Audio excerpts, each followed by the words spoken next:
in opposition as part of AFAG. He wanted to go on a demonstration. President Mills had to step in. The police stopped them. President Mills had to step in to say he has a right to demonstrate. So why won't there's a police officer? He didn't say he was going to demonstrate himself. He was just teaching, or let's say giving advice to intended demonstrators on following the law, following due process that they should apply to inform the police. You know, under the Public Order Act, you have to inform the police 5 days ahead, etc. All those things, right?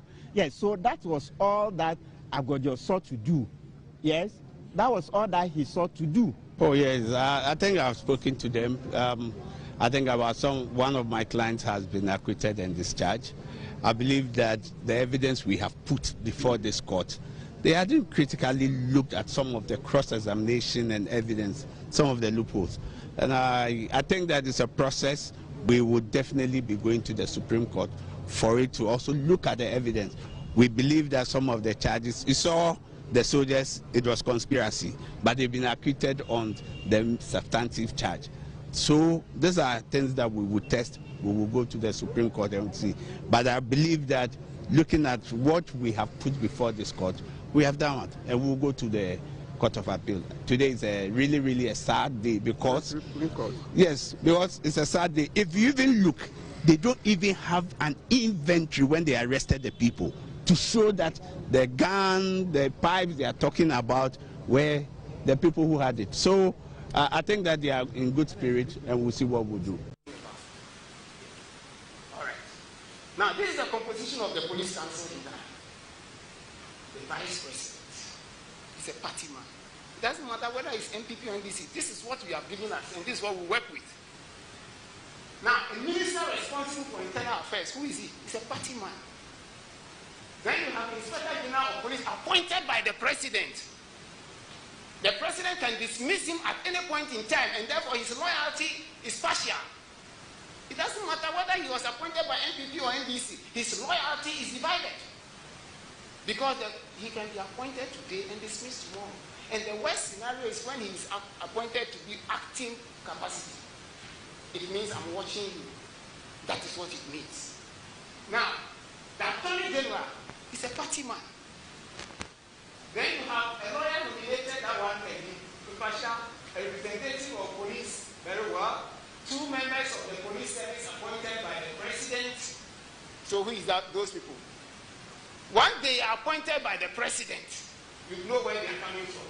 Then 2 other members appointed by the president. So the whole composition of the police council is the president. And it's the party. Why will you give us this and think that we should be professional? You cannot. There's no way you can have a professional police service. It is party politics. And that is why we have become a chess in the hands of the government. Whether it's MPP or NDC, we are chess in their hands. And they are playing political games. That is why no party in opposition can trust the government, can trust the police.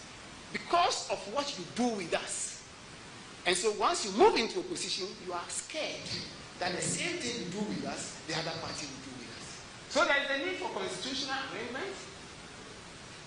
And I propose that if we really want a long-term solution to this vigilantism, one major thing is that the president must be appointed for a fixed, the IGP must be appointed for a fixed term with approval of Parliament to exercise independent control.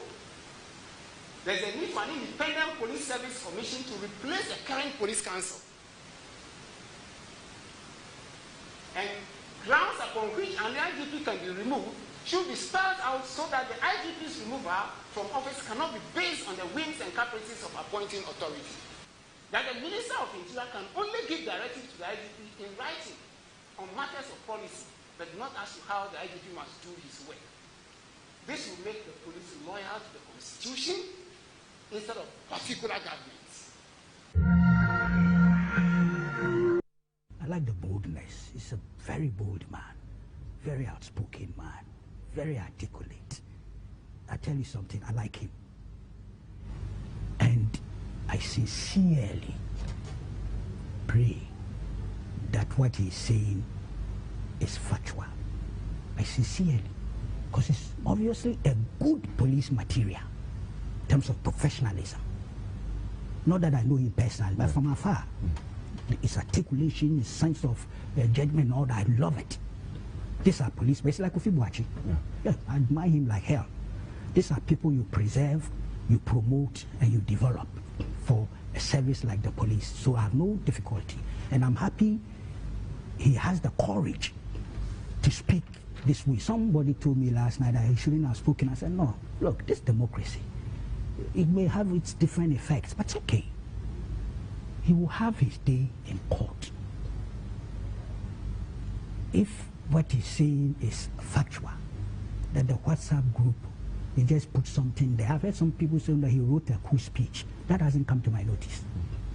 Okay? What came to my notice was that a coup speech had been prepared and that it was Kofi Boakye who they had targeted to read the speech, even though they didn't discuss that with Kofi Boakye. But I was surprised when I saw on social media and heard some people saying that this gentleman wrote a coup speech and gave to them. That would be shocking. Looking at his level of intelligence and professionalism, I would be shocked. That would mean that all my judgment about him is totally faulty. So let's grant him the benefit of the doubt, especially when he's going to go through the proceedings. Honorable Regional Minister, all protocol duly observed. My team and I, we are very glad to be here in this glorious occasion. I'll start by introducing my team. I have my returning officer, Elvis Coker, here. And I have my two deputies, James Belle Ire. I hope my pronunciation is getting better. Belle Ire. Yes, he's a deputy returning officer. And I have Peter Abraham. Yes, he's also a deputy returning officer. These are the abled men I work with to help us have successful elections in this constituency. So thank you very much. And myself, I'm Mr. Isaac Akoto Dako. I'm the officer, district officer, electoral officer for Nandom. Municipal electoral officer. Thank you. So I've enjoyed my stay so far working with all of you in this municipal, and thank you for your cooperation all the time. I don't have the opportunity to express my gratitude, but today I'll use the opportunity to express my gratitude. Thank you all. All right. You know, for a moment, as a referee, when I picked the mic, I was tempted to say Kukrudu. But as a referee, you know, I have to play by the rules. Yeah, so I pretend. Okay, so my job here is very simple. We are here to acclaim the only standing aspirant or candidate for the MPP. So claim the only standing aspirant. But as a referee, you know, I have to play by the rules. Yeah, so I pretend. Okay, so all right. You know, for a moment, as a referee, when I picked the mic, I was tempted to say Kukrudu. But as a referee, you know, I have to play by the rules. Yeah, so I pretend. I've enjoyed my stay so far working with all of you in this municipal, and thank you for your cooperation all the time. I don't have the opportunity to express my gratitude, but today I'll use the opportunity to express my gratitude. Thank you all. All right. You know, for a moment, as a referee, when I picked the mic, I was tempted to say Kukrudu.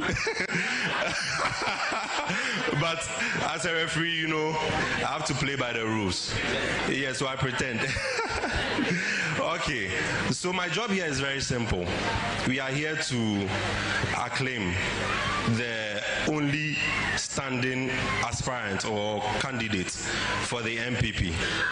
So I'm hoping that you all cooperate with me to make this task a very simple one. Please, are you ready to cooperate? Yes, so that we can move on. I shouldn't even spend up to 5 minutes over here. So when nominations were open, it was successful, and at the close of nomination, only one candidate emerged. Yes, and he's in the person of the Honorable MP Ambrose Deng. Yes. No more de Omana Shenesa. And untia de Yajatu Yango Kase Petro Boyadna Fatrotro, Untimito Petro Fatrotro Yango Kau Yango Kase, so many Mayadna for passport 2 coin. Pamana Casa Yadianka see you, John Funu. Okay, Ubia Yedi Bibia can be a sum. Tina me say, fix it, and you are more capitalizing on it for political advantage. Umunim people, those who are behind the fix it on social media. Omuno Omudi no, Dibika, Ebimuko, Aqua Fessica, 3 days, also man, my head. One home budget tonight, be more the cost ones. So, fix it to demonstration budget, also man, my head. No. One fix it to them a demonstration. Some budget no one at the Barbonti. Oh, how about the Barbonti? Politicians will be feeling sponsorship air cost. Now fix it, you know, Sadamoro. Say, Yabaswa, Bubo won't lead us a dear anymore. What you say? Colors no so fast, no so I just question it. Aha, Omundim said, may say fix it, you know. Fix it, you know. Fix it, you know. Omundim said they want mobile leverage on it to gain political advantage. Yeah, Massa, but I question more accept to say yes. Exactly. We are fixing it. Oh, I may say. Send me him so much the best idea. No, I didn't know be a quiet budget to cost sponsors a demonstration. Fix it. What I say? In the DSA, Nanado, Ghana for GDO Papa move. Share. Say the Ghana for GDO Papa will won't be that. Now say research me. Exactly, because President on the second term are still for the first time Ghana being seen that say President be on the second term. No one former President Sadia Kusi again. Ubianim. President Mahama, no, popular. Yeah. And so still, we'll beating over 500,000 votes. I know Papa Mahama's judge and then was NDC for pa bon, ma bon, a bon. NDC agents on Bloom Point. What's the bon, ma bon? Maybe I can't don't count because Wabo and Kawanchi seats were in NDC. Was NDC for a pulling agent? I try to grow with him. Yeah, throw one grow. What you say? What's NDC for bon? Hey, Juma, any colors from your hair. Sunya Ebono region. Meaning, yen animal and may call a regional many lawyer to call any other police because representing people or regional office. No, Yenny and this for the question. No, we are Juma. Dear Pomea, Papa Penny, Papa Penny, and so my bon. Yea, yes, oh, my Obiang, what can I say? Nuclear woman say. MPP as a political party, an MPP government. You see, someone say the 11 in ba, and about more we need 2024 elections. Yeah, mamu da opportunity. You know, this volunteer said you are going to come here changing a chance. Sir, the copy Supreme Court. More, na say abano easy a mamamu. Anamudi easy ni MPP. Akwa anamudi easy akwa court na MPP so one of the respondents. Yisi moka ma asem wie na MPP se he ye kra yini kasa judge na na oti adwamu ti find this for na nu asem no mo kan fo mu de na fa bu asem na maye ye di fo abuefo anu this fo mu ye kum na benya so no obi enya asem na makopia panyin anim wo de makọ wo kwa ya wo kan asem sin na me de me ni hwe ka fa wono ne nsem no waka na bu amefo fa bu asem sim di fo de kan fam sebi obi be ka se ma Jamina men kwa was on this way. Yes, see, you live no. Modi more support you and I say money because see, this NPP as two major political parties. Yeah, quite elections are should be a week or be a penny young week point. If you know said the Speaker of Parliament, I can forum be as say 11 year pass MPP will lose the next election as what is our 70 pay. Jay. I don't most person be jay. What you going to do? Assembly. Yes, some of the moon, some no, Musi 11 the banner Ghana fund support. Munyani and Ghana fund support. Told me, dear Bemi, who's a Ghana fund support to say a policy. No, Any election, yeah. You go to Abanase, Ghana for and you know Ghanaians, we react. Yeah. Ghana for when it comes to election, you're proactive for Sanyo Mano. This time they and as a political party, any policy, any vision. Hey, when it comes to policies, Ghana the history is there for everybody to see. Yeah, the major policies about Ghana how be benefiting me. Me found quite free SHS, it was a vision and a policy. Ghanaians are enjoying health insurance, it was a vision and a policy. Force our transportation system or the buy. And when you talk about policy, that one let us not go there. If you want us to debate about policies, NDC as a party, NMPP as a party, we can debate it because since 1992 up to this time, one enya Ghana farmer now akonya more so near so and that's omu or mine majority, but you can't even point out single policy. You can't.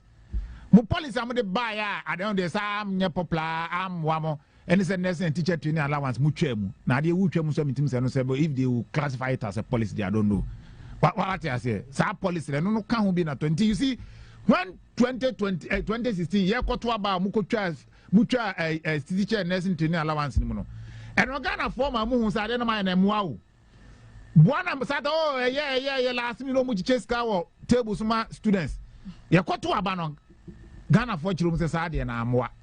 And you be na yes, yes, the Munya ye live in so more. Then Jenny said, Crackamonia campaign, Mebwa.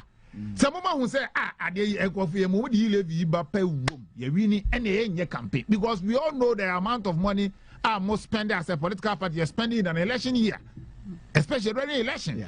It wouldn't say, you live near Deban, a sure best for you to win. Minia, my bed, sir, to Amamo. Us not two. Atwa mam yi levi us na atwa mamo yen man dit for munya ye eno so so mu ne yaku eno na ama Ghana for ni bi he iniche na Ghana for ni bi nyante nyoma bi enti when we started saying say no ba me lose election mo de mo me nye lose election na mo so storm ne yaku eno so mutime buro mu ho parliament nyina no ade obi de ba wo benya advantage every election. Also say change now. Me asma make what matter. Adi obi nim say nipa what the bap hey I'll have an advantage over him. Who no be cover boxing and who the weak point. Money expose no one change na still weak point in my own yet. You are not being fair. That's all ground yet truthful. I don't know I'm Ghana for the one and what's Ghana for the one. Ghana for the one. I just say no the support now. Nanka initially no. Nanka umede minority in terms of say you live in a yampene no. And na I started adhere saying no eba form no because union men for they are not consistent. One, it was in their manifesto 2020. Say me boa pa onka nchire me e bia na so a typo error. It was in their manifesto so mbeye omba mobile money tax omo de beba. Two, mo say ye de buy ye be lose election. Wonya ni enfamra na mo lose election so mo say da. And on ama Ghana for the difference. Timmy Mr. Media, if you give me the whole day to talk about you levy, I will talk about it because you who and fast where they be brave. Now there ba kwa men so make can say if there is the need, and that is why as a government, a listening government, yes, our town hall meetings, yes, a consultation, yeah. If I don't do no Ghana for you live in the Ghana for. Majority of Ghanaians embrace it. Said no, but the percentage in Ghana for who say family former. We can talk about it, and that is why at a point, me am original chairman, brought your crack. So no one day can fan starting fee be one. Fan starting fee 1%. There's a model about 1.5. And American, yes, 1.5 was a one. The bottom line is Ghanaians say. You live in India, Oma and Breezy. People say me about questions still went to me answer. So say Omu ye pass it na to say Omu can say pass it, I'll make me win election. Omunya me and pass into Omu pass it, Omunya me pass it win Omu win election na. Omu mbechum. Say question once what time I want to see from there into. Say question what dodge because Omu ntimi. Sir, which year did you attain the age of 60?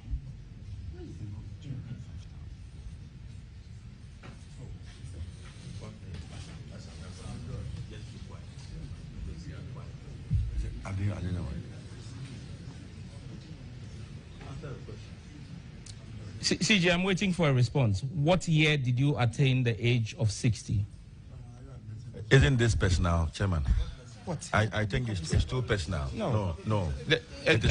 Chairman, if people think that this is personal, let me just remind this House and the finance minister, the deputy finance minister, that her boss, the finance minister, came before the House of Parliament and informed us on behalf of His Excellency the President, President Nana Addo Dankwa Akufo-Addo, that he was no longer going to be giving contractual extensions to people above the age of 60, especially when their expertise was not scarce. Your boss, the Finance Minister Ken Ofori-Atta, told the House that on behalf of His Excellency the President Nana Addo Dankwa Akufo-Addo. And so when I ask a question that which year did the Commissioner General of the Ghana Revenue Authority attain 60, it is not a personal question. He's a public servant. Thank you. But Mr. Span, is my colleague assuming? Is he assuming that? I haven't called you. Oh. I haven't called you. OPK, I haven't called you. Leave that one to me to direct. OMC is not a personal question, please. Honorable members, we have our laws in this country that govern us.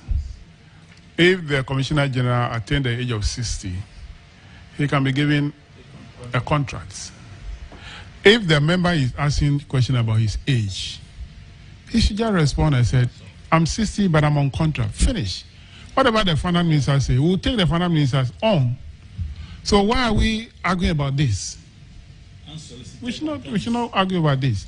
He can say that, oh, I'm on contract. That's all. Yeah. So, Mr. Commissioner General, can you respond to the member's question? Mr. Chairman. Honorable members, why? Are you the one asking the question? Some judge is the one who asked the question. Can we hear the actual question from some judge? Thank you very much, Chairman. The question again I asked, very simple. Which year did the Commissioner General of the GRA attain 60? Thank you very much, Mr. Chairman. Before he answers, I just want to find out, is this a public interest question? No. Respectfully. Asking us. Honorable Minister. So then, Mr. Chairman, if he has a question, he should go straight to the question. Asking for someone's age. Honorable Minister, the officer to whom the question is directed is a public officer. So it's a public interest question. Chairman, no. It's too personal. No, it's a personal question, Mr. Chairman. No. It's not personal. It's not personal. It's not personal. It is not personal. Mr. Chairman, it's just like asking Mr. Commissioner General, where were you born? Respond to the question. It's just like asking Mr. Commissioner General, where were you born? For me,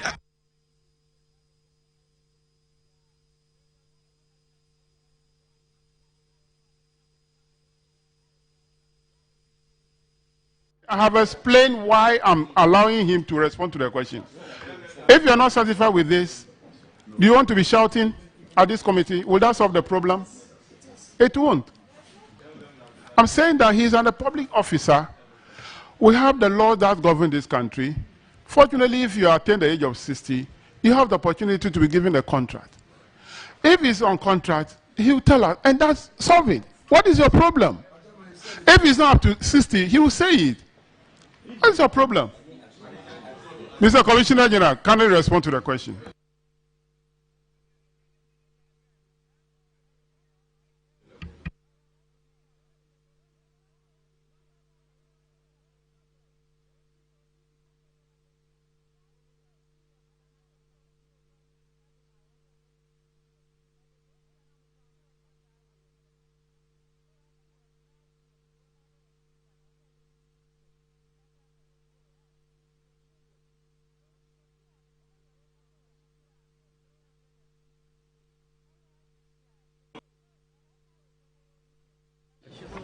Mr. Commissioner General, will you respond to the question or you will not? Mr. Commissioner General, will you respond to the question posed by the member, or you will not? The chairman, the honorable deputy wanted to make an intervention. No, I'm asking you, not the deputy minister. If I want the deputy minister to come in, I'll ask her.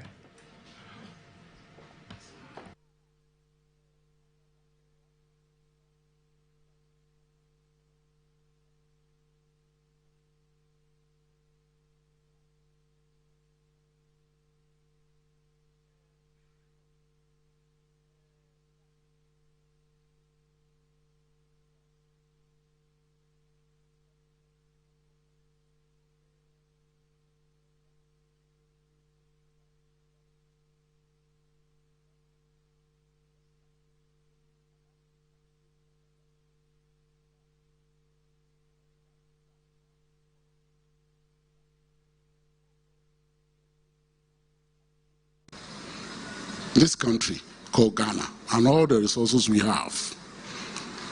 Now, government doesn't even see anywhere to tax. They are taxing our electricity also. Tomorrow they will tax our water.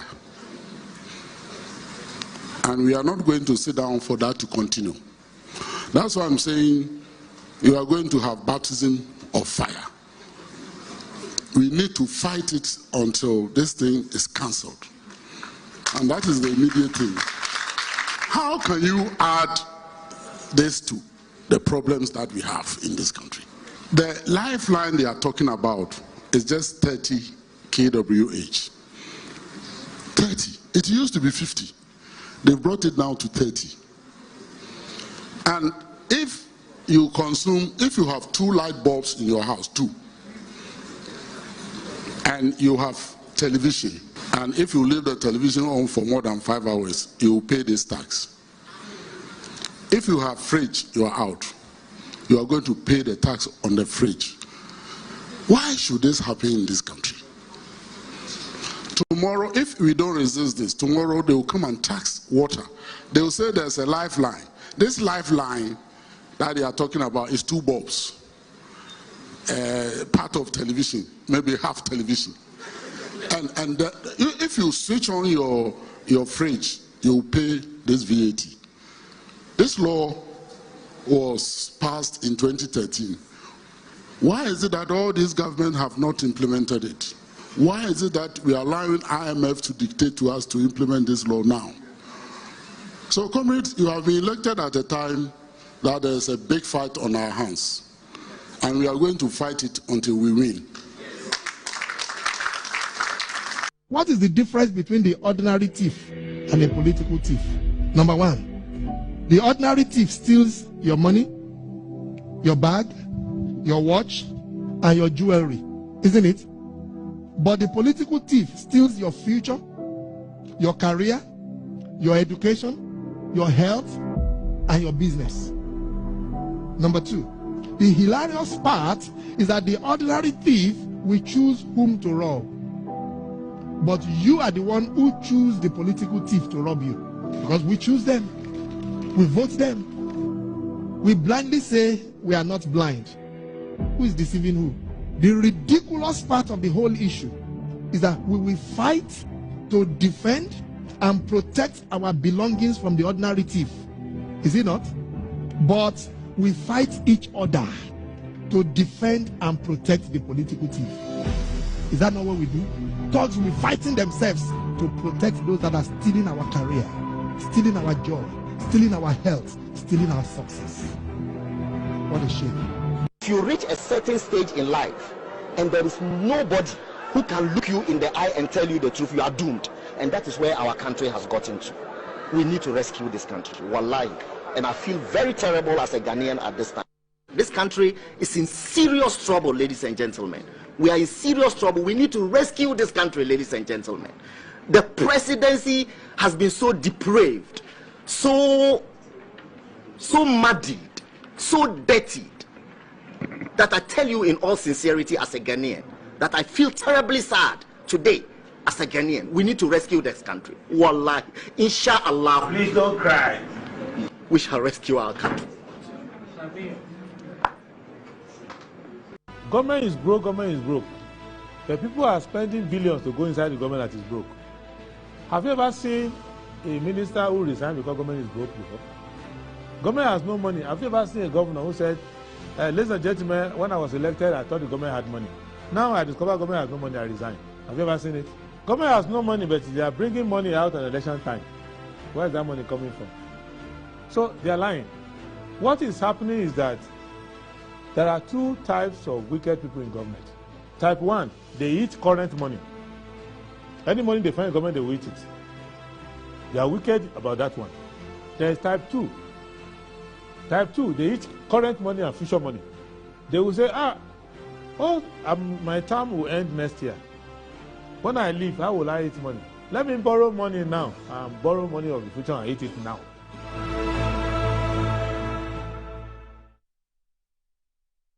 Right, hello, good morning and welcome to the show. This is Good Morning Ghana live on Metro TV. It's a Wednesday, the 31st day of January 2024. By His grace, we're live and we're here. We're at another edition of the show. Our gratitude to God, to Most High God, for the very privilege of being alive and, of course, the opportunity of having another conversation around the top stories making around here in our dear Republic. I'll let you into our panel for the morning's conversation shortly, but let's take a look at the front page of our newspapers. Daily Graphic. 2.5 years after moving traders, Agbogloshi land lies waste, open defecation, refuse dumping take over. GHS Interpol chase study leave defaulters. Indigenous businesses critical to economic revival, John Mahama. December polls, don't sell your conscience to politicians. Reverend Dr. Markwe tells voters. Prestia Bogosu mine not under care or maintenance, Minerals Commission. The Ghanaian Times. Fight against corruption. OSP's powers must expand to ensure effective corruption fight. Special prosecutor. 2 locked up 45 years for robbing banker at gunpoint. Minerals Commission promises to protect Prestia Bogosu mine and jobs. Dispels mine under care and maintenance claim. New Subin parliamentary candidate elect. Sets record. Vows to increase votes for NPP. Daily Guide. 2024 elections. Parties won November date. Ghana maintains corruption index position. I remain committed to NPP. Kumasi Herbal doctor dead. Men's gold extorted customers witness. The New Crusading Guide. NPP Germany secretary to run for Mannheim MP on ticket of ruling Social Democratic Party. Or Mannheim in Germany. Yeah, Mannheim. Okay. We did not declare results in NPP and the Constituency primary, EC.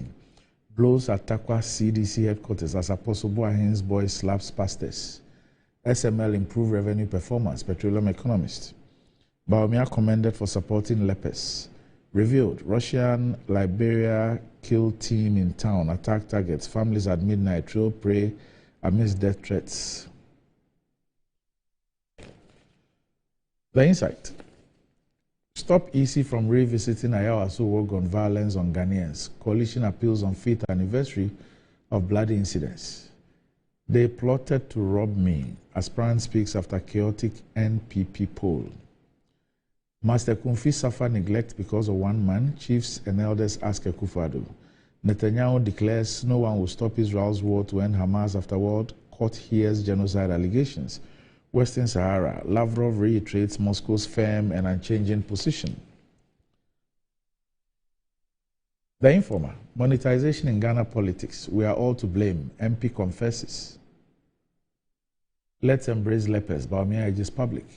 NACOC revealed. Classrooms invaded by weed smokers. E-block politics. Ministers brawl over schools' jungle location. Help build democracy. Malema urges past African leaders. The Inquisitor. Excessive noise at Labone, 355 lounge in Corn Games, as Ladma allegedly lies to Greater Accra Minister. Major electoral reforms cannot be introduced in an election year, NDC to EC. Petroleum economist touts SML's integrity. Patrick Boama highlights achievements at acclamation. Apostle Ebenezer Boahen's boy, in quotes, slaps pastors at CDC headquarters in Takwa. The Herald. Former Second Lady falls victim to armed robbery. Please tight-lipped. Ben Boachi takes dig at GRA boss via SML letter to Akufo-Addo. Says President was insulted. Muslim youth angry at Bell Beverages for mixing alcohol and non-alcoholic products line. Tension brews at NLA as workers resist retirement contract. NDC discredits Bosman Asari's claims on new voting date. NPP plays ostrich. ACP Agojo reveals Defense Minister orchestrated his persecution. Calls Adam Bona as witness. The Daily Statesman. NDC rejects new date for elections. U.S. hails Ghana's climate action leadership. Minerals Commission denies care and maintenance status for FGR. NPP chairman urges unity ahead of December polls. Protozoa promises to delist Suhum from hotspot constituencies. The Daily Searchlight. Showdown over ND. Government pushes ahead with 15% VAT on electricity to engage organized labor. NHI wants 81 health facilities warned for illegal charges. The Ghanaian publisher. Frema demands unity in corruption fight. Jenapor US EPA boss discuss climate action. Minerals Commission refused FGR claim no complacency. Lydia Al-Hassan declares. Yendi polls confusion. Abiba tests 25 reasons to stop Farouk. The Custodian. Lands Minister, US EPA Chief brainstorm on climate action. Baseless allegations weaken corruption fight. Frema. NDA complete 114 projects in Northeast. Ghana eliminates sleeping sickness. The New Finder. Economic confidence rebounds with strong consumer and business sentiments. Bank of Ghana survey. We must trust state institutions to fight corruption. Chief of Staff. Anti-corruption fight showing no improvement. CPI. Mishandling of Mali, Burkina, Niger could spark food insecurity. Guta. Daily Post. NDC roars back at the EC. Opposes plans to change date for December 2024 election. Ghana records zero progress in anti-corruption efforts for fourth consecutive year. When did you turn 60? The question that caused confusion at GRA boss's appearance before the Public Accounts Committee. Business and Financial Times. COVID-19 presented greatest risk to MTN's business. Prestia Bogosu Mine's future hangs in the balance. Bank of Ghana signals continued liquidity sterilization efforts. The free SHS program and transforming a crisis into a journey towards prosperity. That's the Business and Financial Times. Metro Lens. Dan Parry named among 100 most reputable Africans. Petroleum Economist hails SML's vital role in revenue assurance and improved performance. Telecoms chamber to block mobile money agents without Ghana card linkage. NDC slams EC's proposal to shift date for December 2024 elections. Special prosecutor urges creation of corruption courts to tackle graft. And that's about it for the front pages. We'll be back shortly.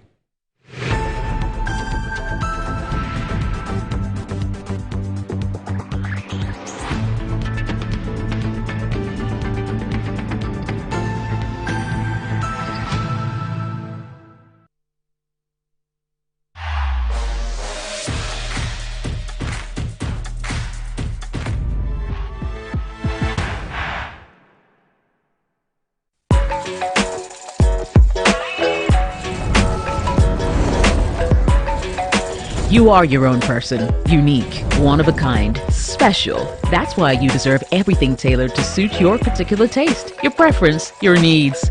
Just like MTN just for you. You can get customized offers tailored to who you are. Dial *141# or use the MyMTN app to get to choose from a variety of offers made just for you.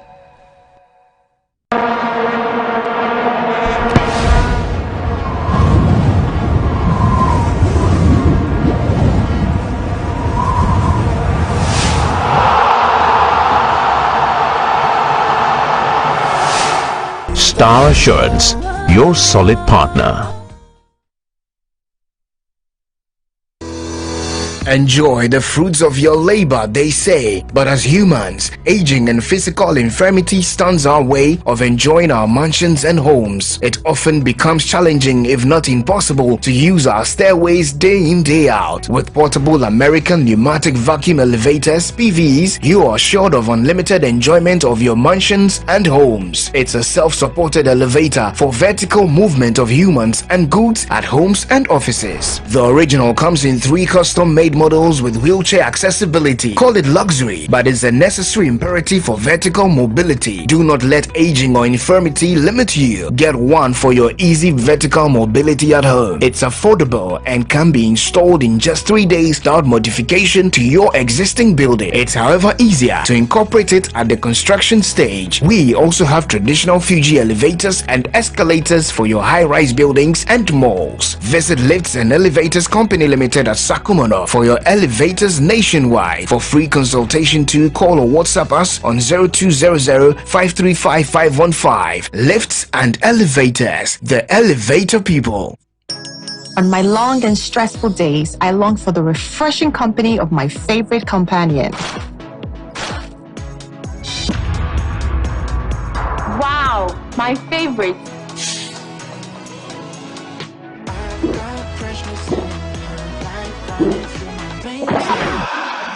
Tomato, onions, maybe tomatoes.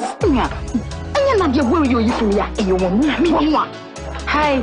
Oh, hello. Please, I need to know the drink you were enjoying earlier at the shop. Sure. Even on Sundays in the markets, nothing is for one.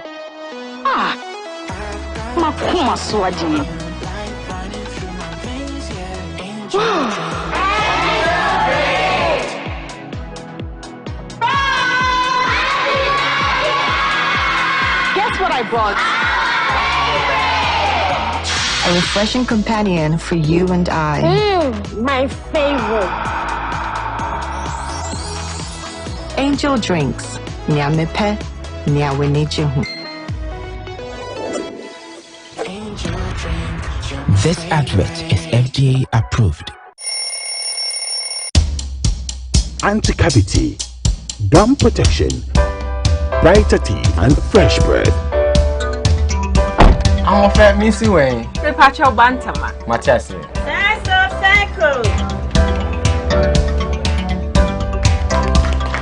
It's her smile. The fresh breath. Me Gidi said we use Cal 360 toothpaste.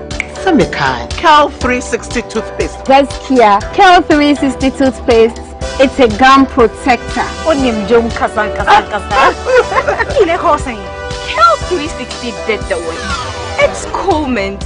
Gives me fresh breath and your confidence booster.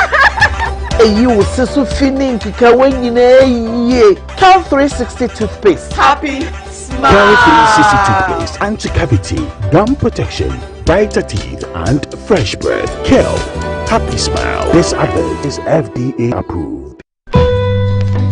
Discover the perfect blend of quality, modern elegance, and affordability with Kingdom Home Real Estate. At Kingdom Home Real Estate, we cater to both local and international clients, offering exceptional housing options in Ebri and Ikropong.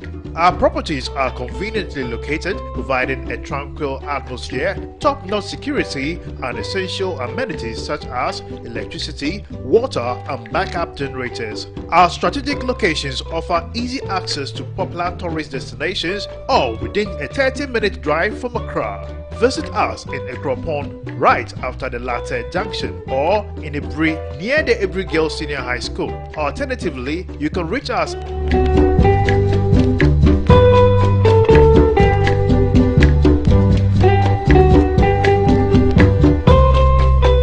Kingdom Home Real Estate, where your dream home becomes a reality.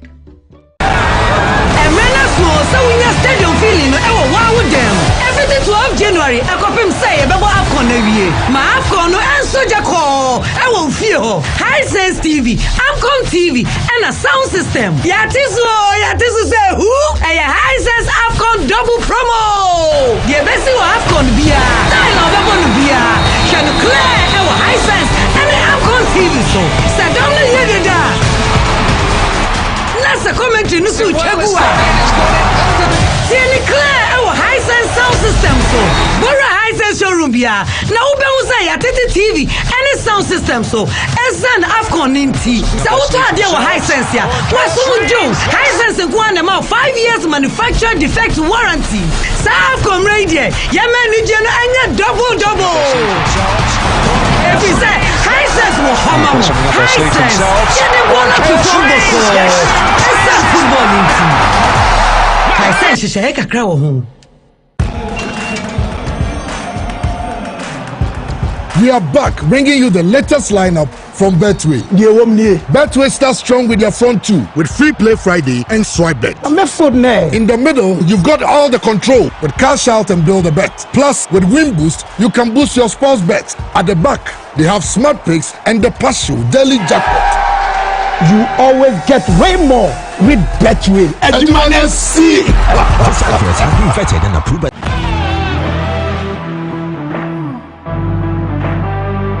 biggest car center in Ghana, offering unparalleled round-the-clock service in autos and accessories.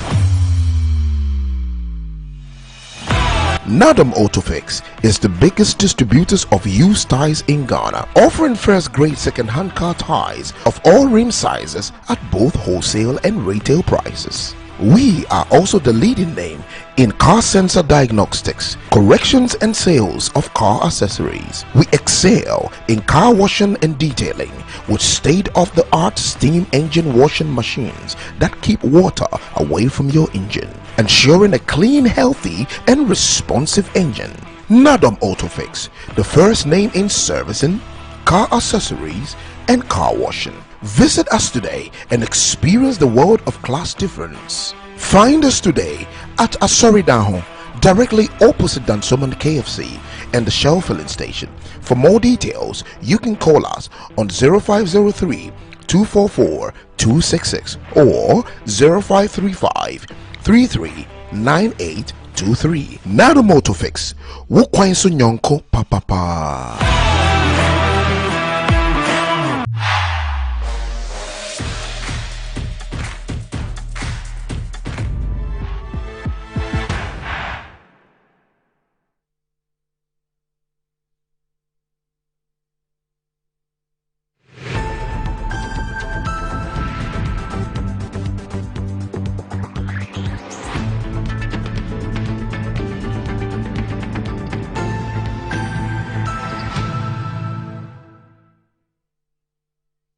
Right, welcome back to the show. If you just joined us, this is Good Morning Ghana live on Metro TV. With me on the show this morning, I have Eric Amwakuchum, who's a government spokesperson. Good morning, Eric. Good morning, Randy. Right. Also with me on the show this morning is Kwesi Pratt Jr., who's the managing editor of the Insights newspaper.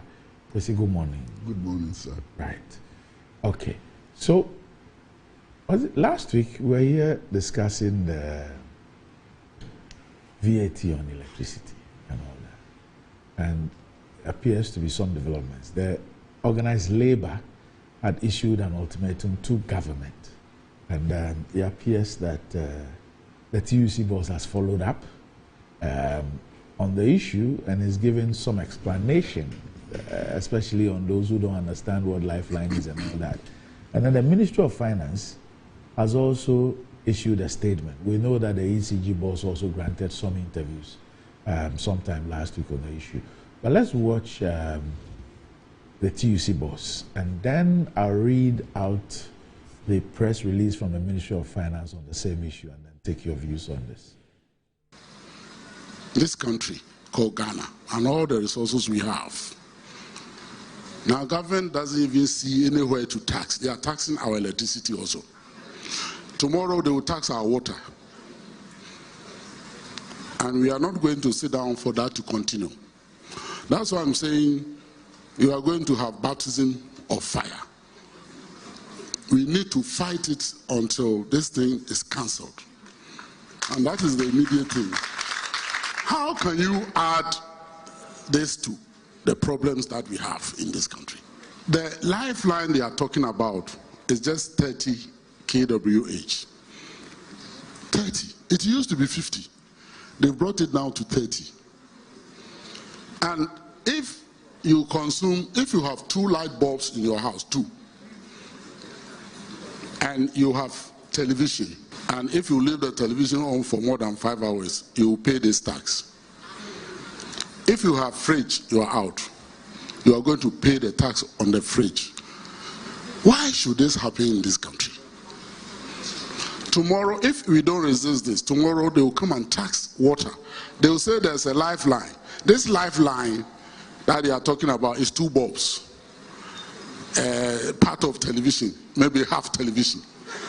And if you switch on your fridge, you pay this VAT. This law was passed in 2013. Why is it that all these governments have not implemented it? Why is it that we are allowing IMF to dictate to us to implement this law now? So, comrades, you have been elected at a time that there's a big fight on our hands. And we are going to fight it until we win.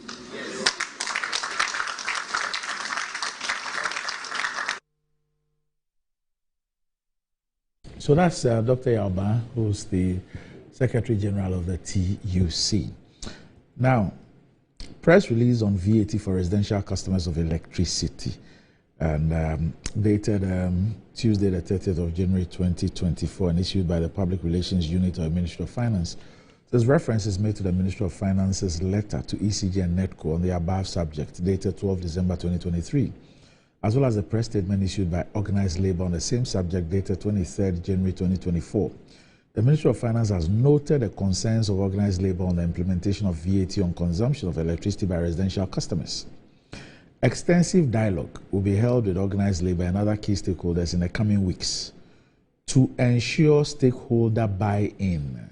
Underline that, to ensure stakeholder buy-in. The Ministry therefore appeals to Organized Labour and all stakeholders, including ECG and NETCO, to exercise restraint, to facilitate a constructive dialogue towards a quick resolution of the impasse.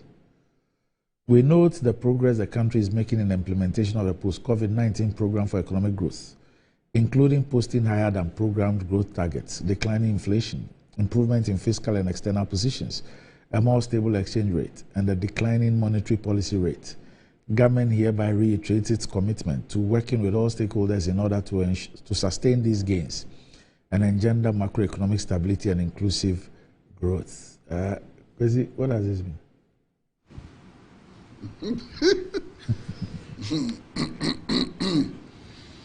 You know, can I? Yeah, please.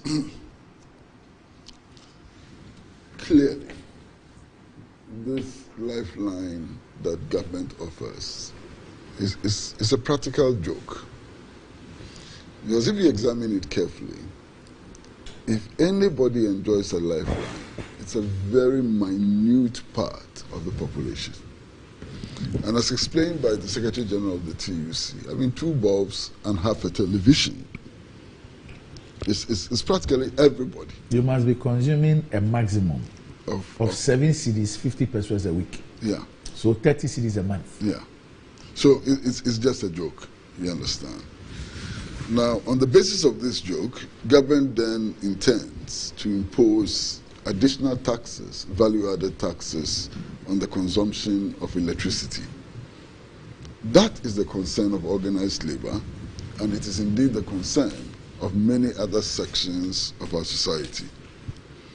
Now, I've read very, very carefully the press release from the Ministry of Finance, and Randy, to be honest with you, portions of it are extremely annoying. I mean, I read paragraph 3 of the press release, and it says extensive dialogue will be held with organized labor and other key stakeholders in the coming weeks to ensure stakeholder buy-in. I mean, ab initio, government is saying that it's not going to budge. Ab initio, from this 3rd paragraph, is not going to budge. And that it would appear that those who are agitating against this tax do not understand the issues. So the purpose of the stakeholder consultations is actually to get them to buy in into the program. And I find this most offensive. I don't know who introduced this into the press release. Then, interestingly, there is paragraph 5 of the press release, which is also quite interesting. Paragraph 5 list achievements which has been made currently under the current dispensation without the 15% VAT. Now the question then is, if you're making so much progress, and it says we note the progress the country is making in the implementation of the post-COVID-19 program for economic growth, including posting higher than programmed growth targets, declining inflation, improvement in fiscal and external positions, a more stable exchange rate, and a declining monetary policy rate. Now, if you're achieving all of this under the current dispensation, where then is the justification for the imposition of the 15% VAT? To achieve more. At what expense? You understand? If the argument had been made that we were not making progress and that economic stability was suffering and so on, and therefore we need to tighten our belts and so on, it would make some sense. But here is the Ministry of Finance saying that we've made all of this progress, fantastic progress, and yet pay more taxes. Now, that becomes problematic if you look at the promises that the government itself made before coming into office. Now, this is the government which said that we're suffering excessive tax before it came into office, and that its focus was on concentrating on production as a means of generating revenue rather than on taxation. So in the midst of all of this, we are being told to pay more taxes, and it doesn't make sense at all. The truth, however, is that all of these achievements lifted here have no substance. I know why they have no substance. If we should start paying our indebtedness, these figures would change drastically. We are able now to post these figures because for more than 1 year we are not paying our indebtedness. So if you take out the fact that we are not paying our indebtedness, then you can come with these figures and claim credit and claim that we are doing very well and so on. Now it is also clear for even casual observers that these measures are being introduced as a result of the conditionalities that we have to meet in getting the IMF bailout. You understand? And I think the government ought to be clear and to tell the population what exactly is necessitating these tax increases. Whether we accept it or not is another matter, but at least they ought to be honest about it and tell us that this is part of the IMF-inspired economic program, that we are facing.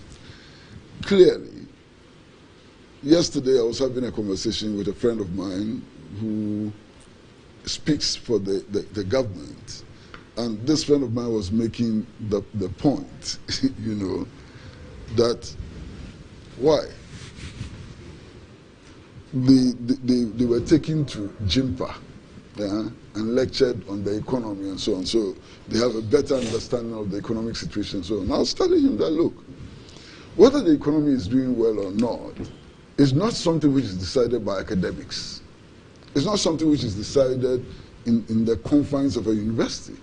Anybody who goes to the market knows the state of the economy. But Dr. Bawumia told us that, your pocket is the best judge of the economy. In fact, President Kufuor made the point that the pocket is the best judge of the performance of the economy.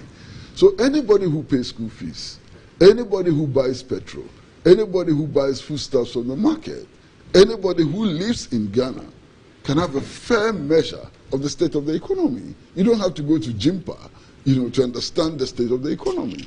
And the fact is that the economy is in a very worrying state. And we need to do something, perhaps restructuring the whole economy in order to be able to achieve, some comfort for the population. Eric, let me bring you in. Last week, the ECG boss alluded to the fact that, he didn't even see that thing as a directive. Because for him, the needed consultations were not made. He's made it known to the finance minister and others the practical difficulties in dealing with an issue like that. And it became a whole lot.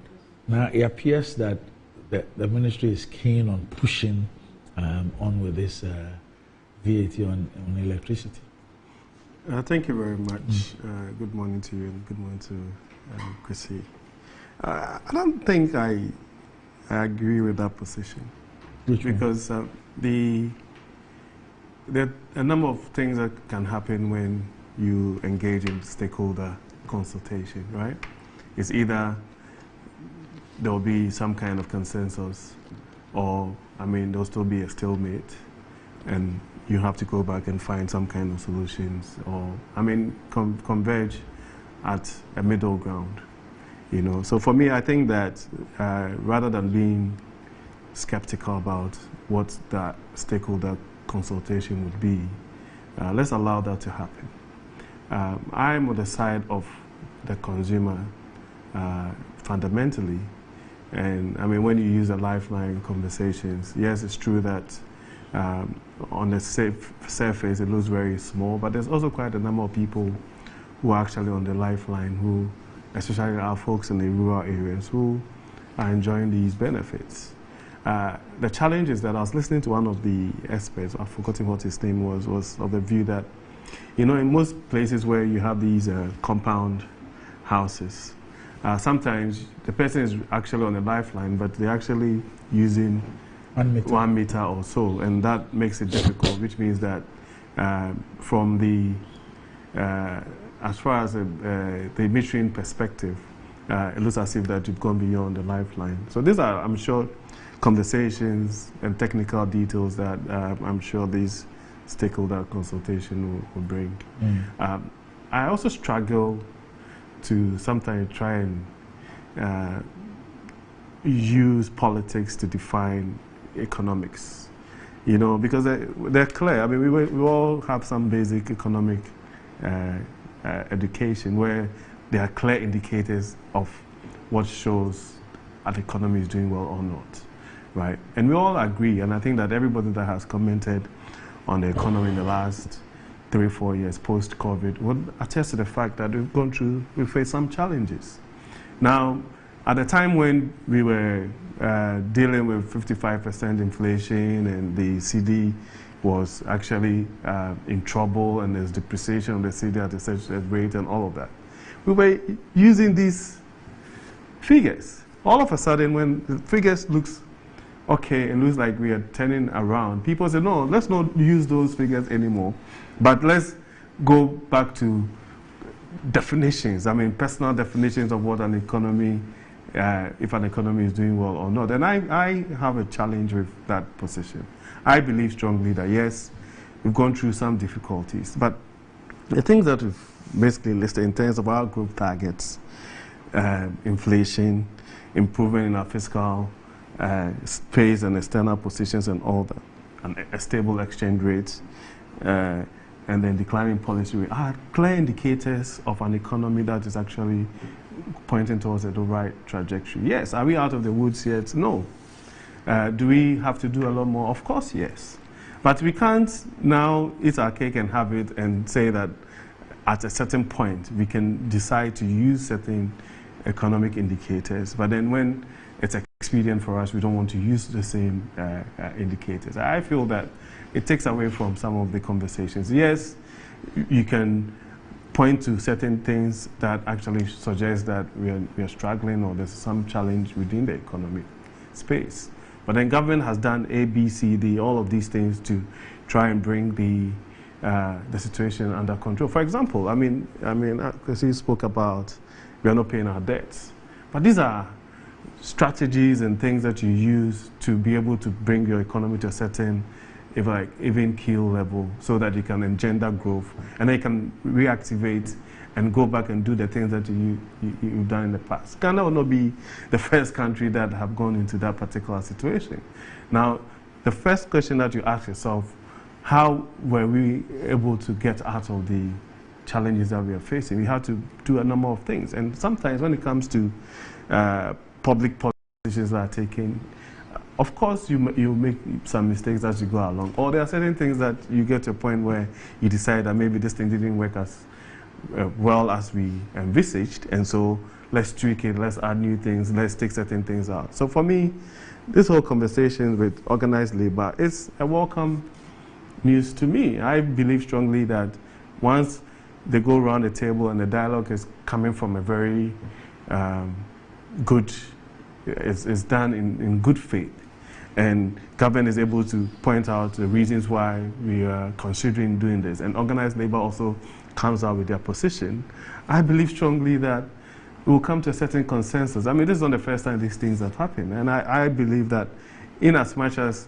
there are issues to do with the IMF and some of these things, I honestly feel that government will take the right decisions that will not now impact the economy negatively or even derail the gains that we are making over the last few months or so. So I think that let's welcome the consultation.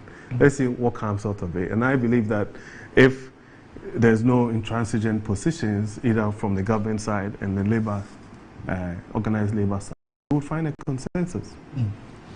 Randy, there's a problem. Nobody is arguing that micro and macro economic indicators are not useful. They are useful. The figures are useful. The argument is that the figures must be a true reflection of the real situation. That's the argument. So in a situation where you suspended the payment of your debt, you know, if you start posting these figures mean absolutely nothing. They are not realistic. Is it to the extent that it's not a secret that we, the position of government was to go into a certain debt management strategy. It's not a secret. You understand? I'm not saying and that's a secret. So my question to you, are you taking this position because the debt, the inability to pay the debt, or the declaration of our inability to pay the debt, is a temporal issue? Because the problem, you just postpone the problem. Because you cannot suspend debt payment forever. You're going to get to a point where you would have to pay these debts.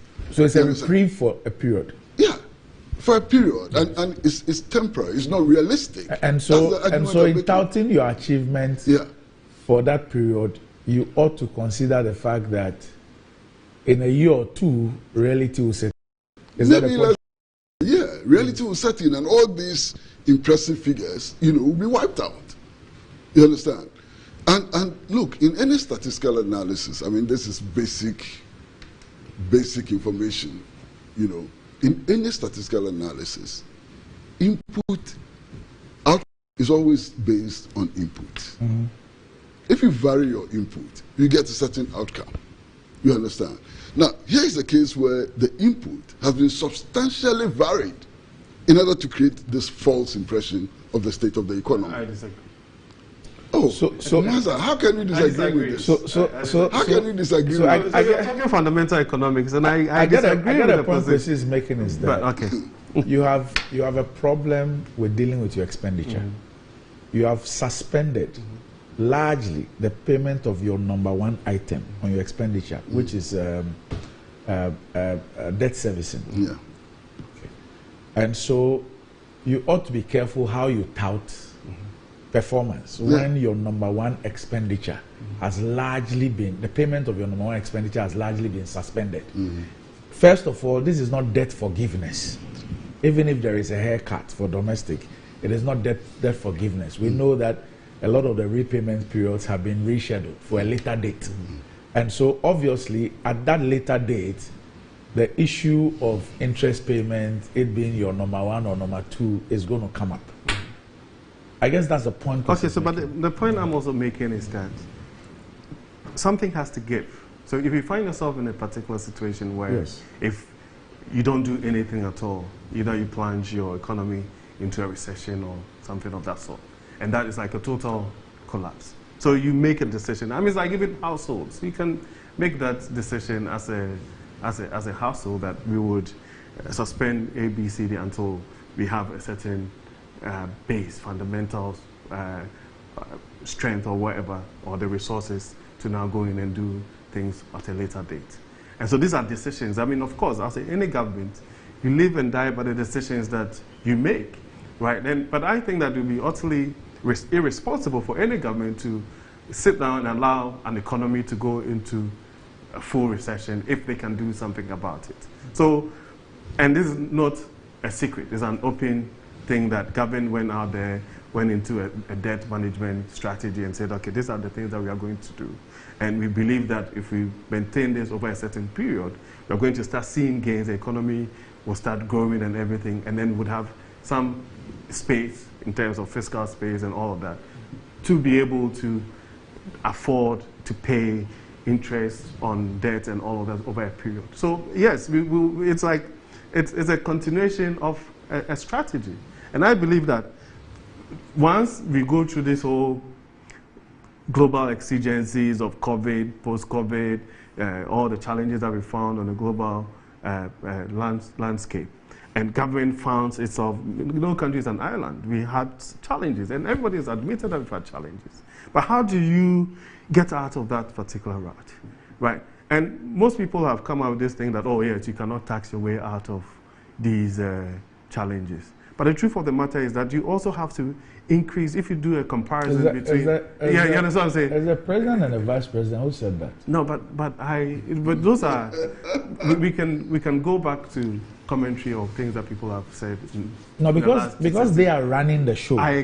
So their positions on this matter. I agree, right? But I don't think that anybody is suggesting that the president and the vice president went to stand anywhere and say that you don't need tax money to be able to run a country. No. Can I right? And some of the no. You see, because some of the conversation, I think that sometimes we need to contextualize this in its own right.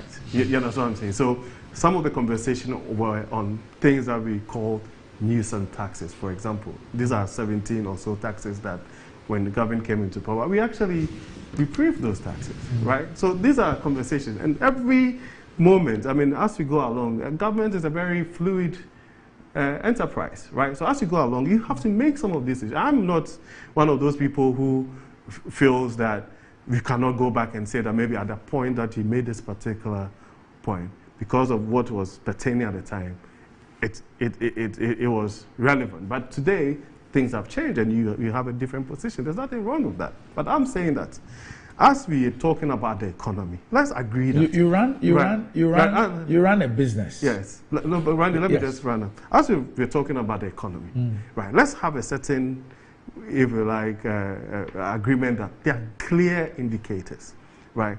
Which suggests that, like he mentioned, the micro indicators and all that. We suggest that certain things have been done, and you're pointing towards it, right? Even if you feel that it doesn't translate into. No, I understand. I understand what you're saying. Yeah. But I am not that naive. I'm not that naive to not interrogate what exactly is producing those figures. It will be very naive on anybody's part not to. You see, there's a difference between debt forgiveness and what I want to call debt postponement. I owe my landlord. Paying that rent will make it impossible for me to even eat. And I have a discussion with my landlord that, look, for what I owe you, let me pay you next year or 2 years later. My landlord agrees that, okay, what you have to pay me in 2024, pay in 2025. All of a sudden, the payment of that rent is off my expenditure for the year 2024. And then I begin to raise my hands to say that this is my financial performance. My financial performance are so improved that I can afford A and B, and that my... That you can eat in the morning. Yes, I can eat in the morning, I can eat in the afternoon, and I'm doing so well. When I know very well that it is just a reprieve for a year, and it is on the basis that my landlord has agreed to. It is different from when I have put in strategies in such a way that although I'm paying all my bills and everything, I'm still able to do A, B, C, D. I guess that's just the point. Yeah, but the point is that using that analogy, yes, assume that you are, let's say, an entrepreneur. Yes. And you've started a business and you are basically, it's a startup. Yes. By the time you get to the second or third year, you've established your business is doing well, yes, or you get promotion and all of this. Yes. But that's what I'm saying, that you cannot allow your country and economy to plunge into a full recession. Either it's by what you call, either by your own doing or by you shouldn't even get there in the first place. But the point is about you shouldn't get into a situation of debt distress. But that is the point. In the first place, you shouldn't get there. Randy, yeah, we can argue all day about what the circumstances were and what led to that. You can argue about that, right?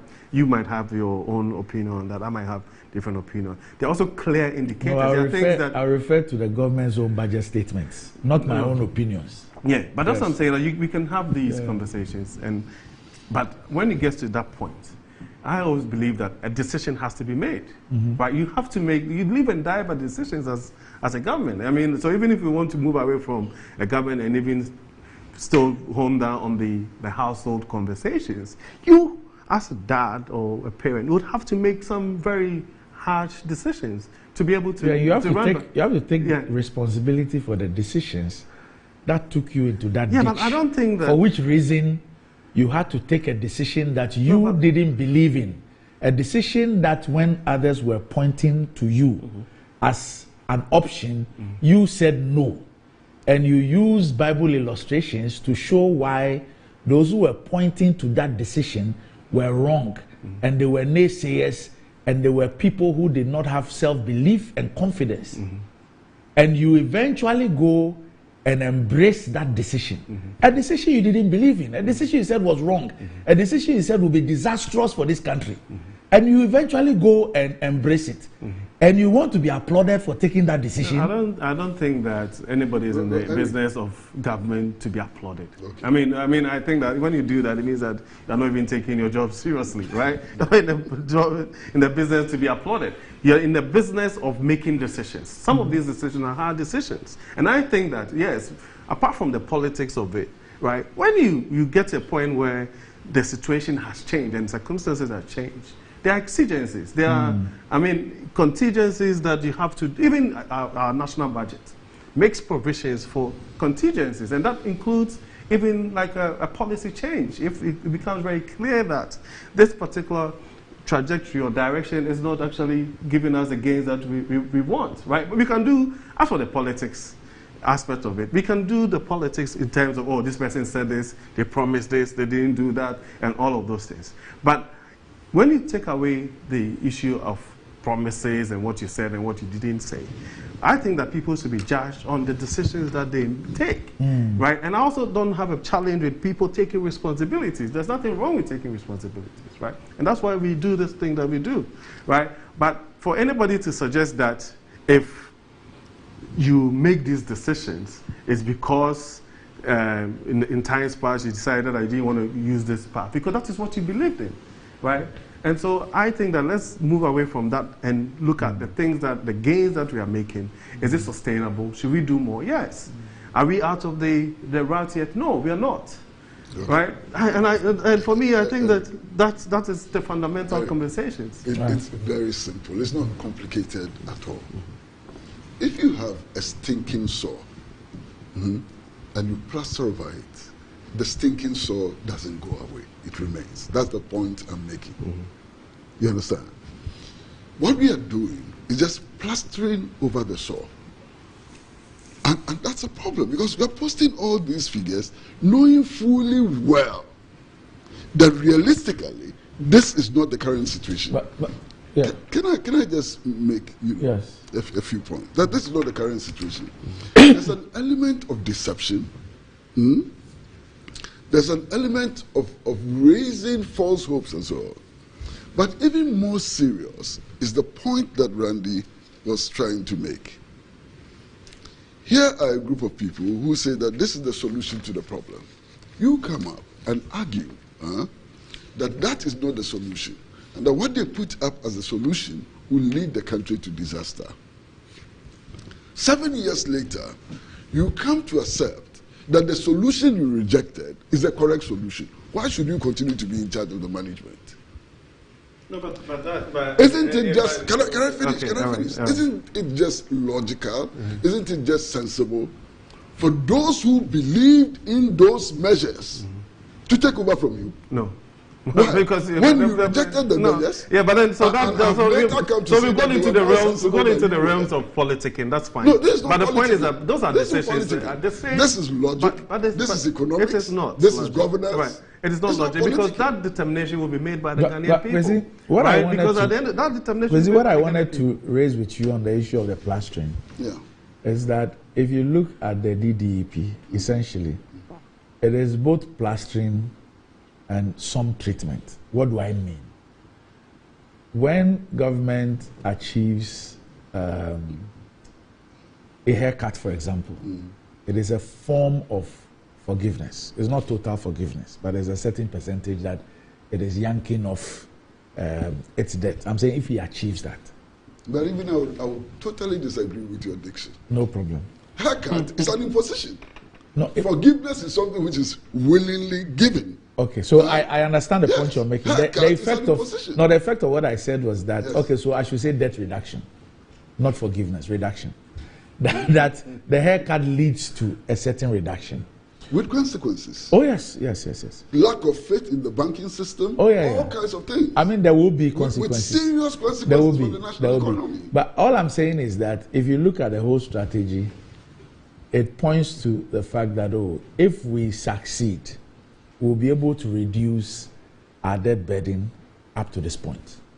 And create another problem. Yes. We can exacerbate our debt situation. How our economic performance will be when all the postponements face us, the reality of the postponement face us, is another issue that nobody is really discussing. But don't you think that we should? Oh, yeah. We should. Oh, yeah. And we should because, you see, after posting these figures, if you go and drink, just imagine. If you go and drink akpeteshie, you have issues. Yeah. So give me a quarter, make I forget my problems. When a and you wake up, the problems will come. Exactly. But there's even a more serious problem of governance. These figures are being posted today, giving the impression of a reviving economy and so on. Just in case, and I'm not saying that MPP should lose the election, that's not what I'm saying. But just in case, one possibility, the MPP has lost the election. There's a new government which wants to treat the store rather than plaster over it. That government is in trouble for no fault of it. Yes. Because all these figures, my friend, in a matter of 2 months, crisis will hit everybody in the face. You understand? So it is within this context that we have to be honest in this discussion. It is within this context that we have to question the figures. It is within this context that we have to engage in a discussion having the future in mind. Because this really, I mean, in strong language, and I hate using strong language, but this really in strong language amounts to deception. Randy, for me, I think that there's no deception here. Because, I mean, so you made reference to government's own economic statement when you went to read the budget, and the finance minister read the budget, and the finance minister stated categorically what the DDEP and the debt management is meant to achieve, right? And said that it was meant to do a number of things, get the economy back on a certain trajectory, engender confidence in the economy, reduce inflation, stabilize the exchange rate, do all of these things. How can that be a deception? You know what I'm saying? It's not a deception. Yes, you can still have challenges, and I have sat here and admitted that, yes, it doesn't mean that this points to an economy that is totally out of the rut. But we have been making consistent progress, right? And we need to build on that to be able to achieve the gains and sustain the gains. Now, if you do that, then you're basically expanding your economy to a point where you can more responsibly deal with the debt conversation. You understand? Because as you're actually having growth and you have an increase in your GDP and you've created some kind of fiscal space going forward, then you're able to deal with some of these challenges over a period. Otherwise, if you go into a total collapse or there's a total a recession, then you're actually coming from ground zero, which is also totally difficult. Because at that point, why will you take us there in the first no, place? but the point is that look at our debts in the debts in the even the electricity subsector of the energy sector. Look at the debts, and we keep postponing the payment. If the people threaten, then we'll find something small for them. We are waiting until this thing gets bust one day. And the debts keep increasing. They keep increasing every single day. They keep increasing. We go and create a water, what was it called? Waterfall mechanism. It's not working. And they will do one of them will come and threaten, won't do this. They will stop something, which will create some shortages. We go and sit down with them. We find something small. We give to them. What kind of blue-kiosk management is that? But really, it's even worse. You took power at a time when some funds have been ring-fenced to cater for energy sector debts. You mean ESLA? ESLA. What did you use ESLA for? For other things. For other things. Yeah. Collateralize it and use it for other things. Exactly. You've created this huge problem for us, and then you turn around and say pay more taxes so that we can deal with the recklessness, with the effects of the recklessness of using ESLA for other purposes. You understand? You create the problem. And then you turn around and ask poor electricity consumers to bear the burden. How can you do that to us? How can you do that to us and then turn around and tell us that this is prudent management of the economy? If this is prudent management of the economy, everybody can manage this economy. But see, under the circumstance, with the hole we find ourselves in, is there any other way? There are many ways. I'm saying under the circumstance, with the hole we find ourselves in. Yes. Is there any other way? Yeah, we have to bite the bullet. Which is? And begin a fundamental restructuring of the economy. That's long term. No, it's not long term. Look at what happened in Niger, okay, after the coup. Just by changing the regime for the extraction and exportation of this material, uranium, the Nigerian economy, within 4 months, became the fastest growing economy in the world. Restructuring. Fastest growing economy in the world. From where? From the poorest country in the world to the fastest growing economy in the world. Now, rather than learn important lessons from what is happening in Niger, Burkina Faso, and other places, we are cocking our guns to go and kill their leaders. I mean, unbelievable. Look at the strides that these coup-led countries have chalked within a period of 6 months. If I were a West African leader and so on, the most important thing to do is to study what is happening in those countries, learn the important lessons so that we can get out of this quagmire. Will those things be sustainable? History tells us that sometimes you've seen some of these things, they happen 6 months, 1 year, and they turn out to be blips. Randy, I'm not going to argue with you. Let us say that they are not even sustainable. The measures we are implementing, are they sustainable? No. And in fact, the measures we are implementing are more visibly unsustainable than the reforms that are taking place in the coup-led countries. You understand?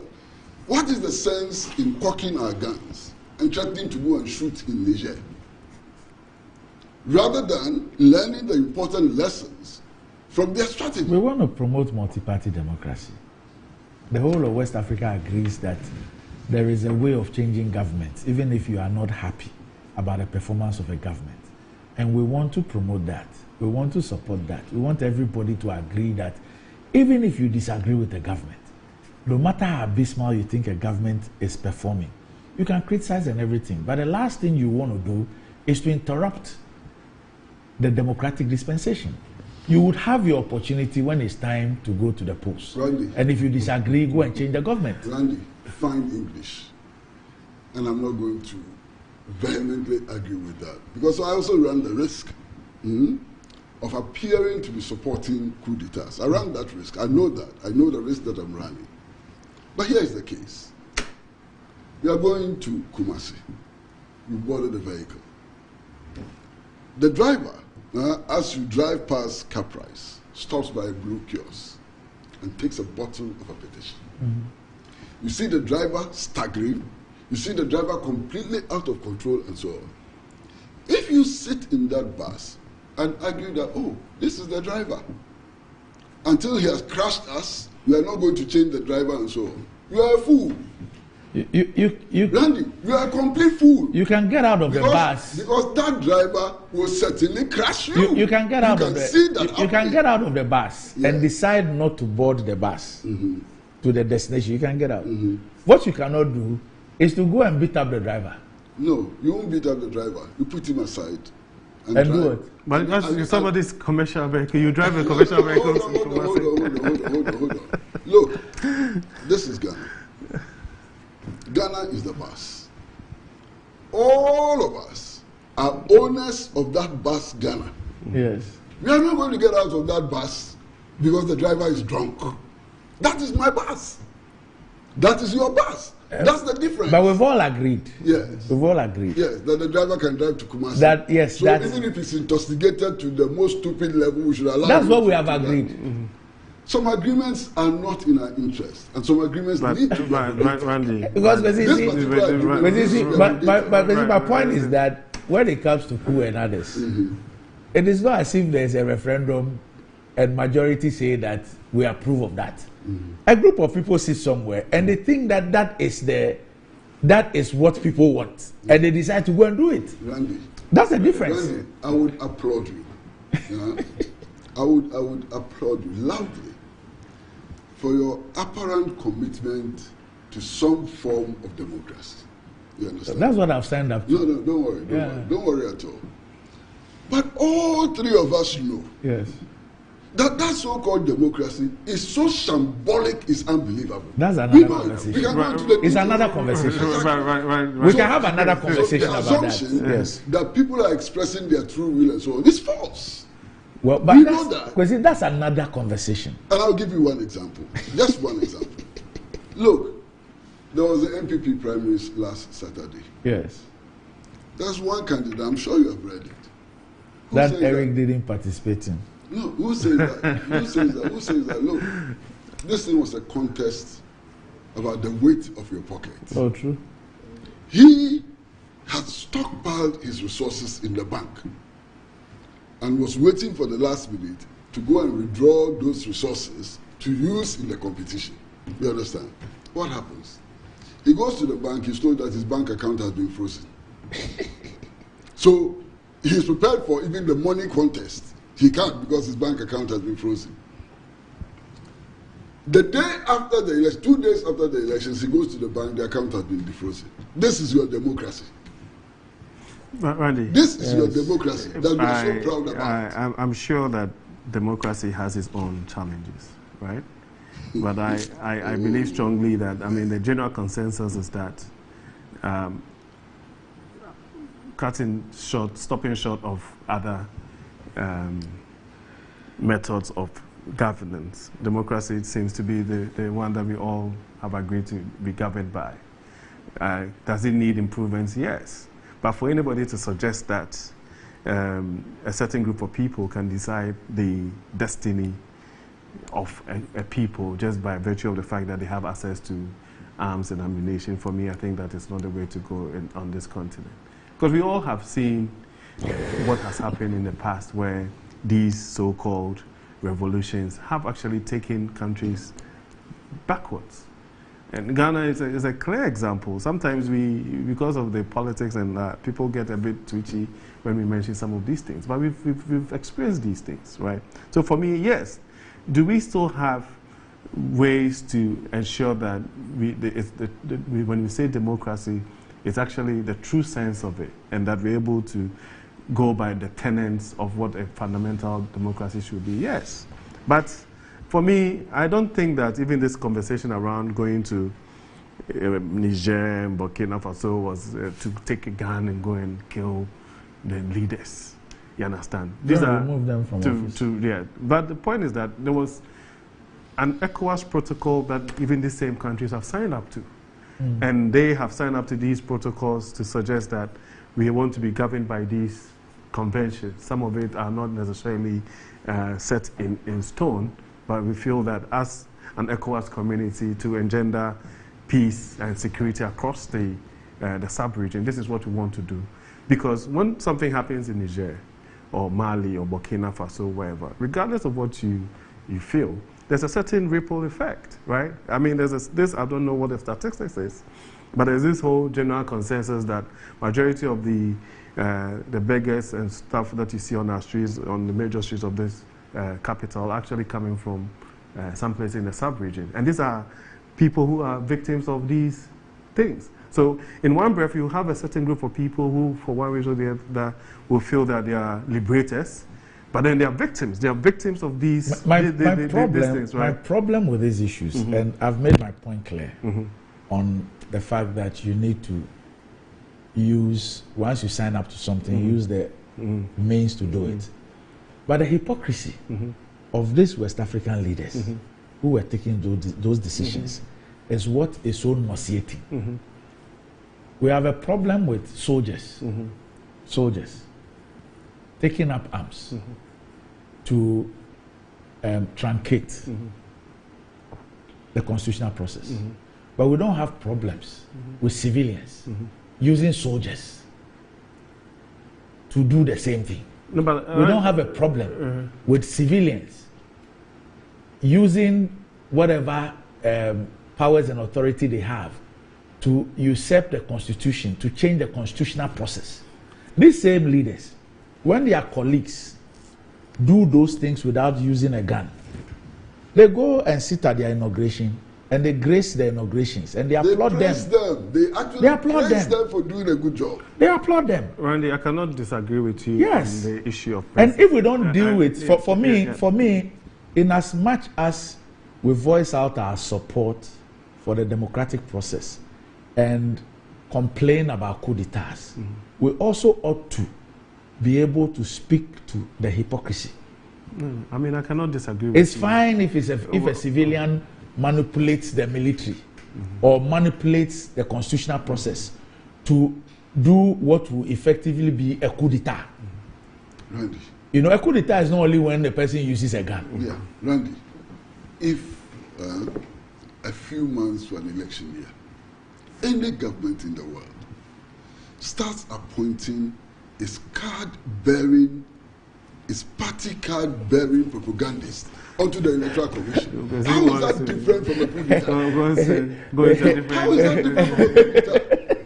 No, tell me whether that is different from a coup d'etat. Few months to the main election year, you find card-bearing party propagandists being appointed onto the Electoral Commission. How is that different from a coup d'etat? All right. So let me just do this. Imagine getting rewarded for doing something you already do every single day. It sounds too good to be true, right? Well, that's exactly what Momo Season is all about. There's something for everyone. Download the Momo app on Play Store, App Store, and use Momo Pay for your day-to-day transactions to a merchant, either through a QR code or merchant ID, and stand a chance of winning 1,000 CDs weekly and other amazing prizes. Our merchants are also not left out of the reward. Receive payments and win. Keep using your Momo Pay on the Momo app and get rewarded. There are lots and lots of exciting prizes for everyone. So what are we doing today? Transact more with Momo Pay and more points and win big this Momo Season. Visit momomerchantapplication.mtn.com.gh for your Momo for Business account today. It's Momo Season, so just Momo it with Momo Pay. Terms and conditions apply. And Kel Kids toothpaste flavored with strawberry gives a perfect taste for kids and makes them develop a personal attitude and love for brushing their teeth always. Kel Kids toothpaste protects child's gum, prevents cavities, and makes the teeth strong and healthy with freshness all day. Kel Kids toothpaste is recommended for children between 2 and 6 years. It's a product from Samara Company Limited, producers of Sasu, and is approved by the Food and Drugs Authority. Kel Kids, happy, smile. And enjoying the fruits of your labor is as important as enjoying the mansions of your labor. The pains of climbing stairs were not exciting, could be challenging for all ages, but worry no more. Lifts and elevators have got you covered with the best portable American pneumatic vacuum elevators on the market today. It's a simple self-supported elevator for both homes and offices, and guess what? It can lift your goods too. Wheelchairs can fit in, and they come in 3 custom-made models. It's affordable and can be installed within 3 days. Visit Lifts and Elevators at Sakumon or just call them on 0200535515 or send a mail to elevatorsgh@gmail.com for consultations and the best solutions in easy vertical movement. And Amen Scientific and Herbal Alternative Medical Hospital is organizing a free health screening now. And it's open to the general public. This is a way of saying thank you to Ghanaians. What's more rewarding than this? The free screening includes fertility tests, prostate, stroke, diabetes, hypertension, fibroid, ulcers, hepatitis B, and many more. Note that the medical screening is free, but patients with disease conditions will pay a token for their medications. You can visit Amen Scientific at Domain near the Snake Flats, down, or Clago near the Shamananda Bridge, and all the other branches across the country. You can reach them on 020-722-9505 or 0244-227192 to book your appointment. Amen Scientific and Herbal and Alternative Medical Hospital. Allah Shafi, God is the healer. Okay, and just a couple of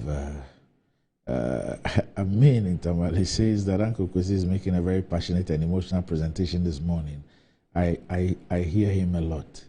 That's what he has to say on this issue. But Mark Kojobuaf, who's watching us in the States, he says, why was the law passed in the first place in 2013? Surprisingly, those who passed the law are the ones making most noise about the VAT on electricity. We have bad laws in the country, and the Parliament of Ghana, in the last lap to end their term, should discuss all the bad laws and expunge them from our law books. You do not pass a law and leave it for another government to implement. Once a law is passed, it means the situation at the time was good for implementation. That is Mark's view on it. But Rexford says, why is Nanado and his finance minister so wicked? I can't imagine getting 15% of my electricity credit going to tax. I'm already struggling to pay my electricity bills because I have not had a salary upgrade for the past 5 years. They should know that less than 1 million out of 17 million people in the Ghanaian workforce are public employees who get 10% increase in their salaries. 16 million are in the private formal sector who hardly get salary upgrades. In fact, some private companies can't even pay their employees. What crime has Ghanaians committed to warrant these draconian policies? God help the ordinary Ghanaian. So that's Rexford's as well. We'll be back shortly.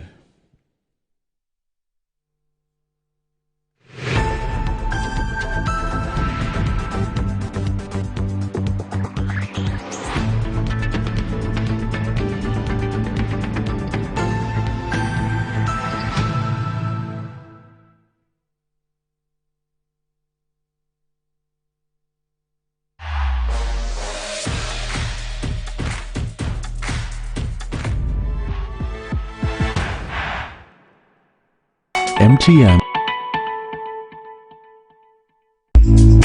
Good afternoon, Mr. Ampedu. Good afternoon, Mr. Saru. How is business doing? My business is collapsing. Why is your business collapsing? I sold my products and services to my clients on credit, and my debtors are not paying their debts. Have you heard of Rosic Consult Limited, a debt recovery company operating in all the 16 regions of Ghana? Not at all. Mr. Ampedu, all you need to do is to contact them on their customer service line. I recommend Rosic Consult Limited, a debt recovery company to financial institutions, businessmen and businesswomen, other companies, and also individuals. Rosic Consult has 98.4% debt recovery rate. We have professional debt recovery managers. You are assured of swift debt recovery. No recovery, no commission. For Rosic Consult Limited, no more write-offs. And we pre-finance the recovery ourselves.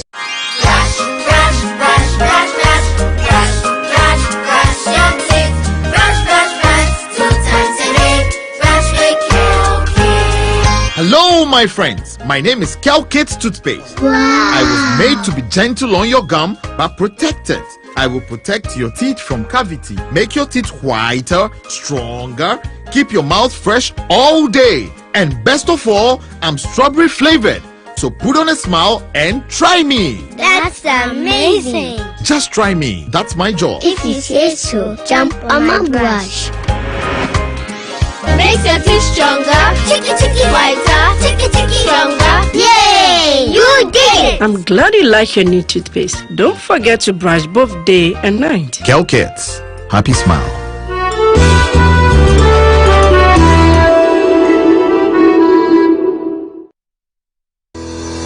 enjoy the fruits of your labor, they say. But as humans, aging and physical infirmity stands our way of enjoying our mansions and homes. It often becomes challenging, if not impossible, to use our stairways day in, day out. With portable American pneumatic vacuum elevators, PVs, you are assured of unlimited enjoyment of your mansions and homes. It's a self-supported elevator for vertical movement of humans and goods at homes and offices. The original comes in 3 custom-made models with wheelchair accessibility. Call it luxury, but it's a necessary imperative for vertical mobility. Do not let aging or infirmity limit you. Get one for your easy vertical mobility at home. It's affordable and can be installed in just 3 days without modification to your existing building. It's however easier to incorporate it at the construction stage. We also have traditional Fuji elevators and escalators for your high-rise buildings and malls. Visit Lifts and Elevators Company Limited at Sakumono for your elevators nationwide. For free consultation to call or WhatsApp us on 0200-535-515. Lifts and Elevators, the elevator people. To help meet your present best solution.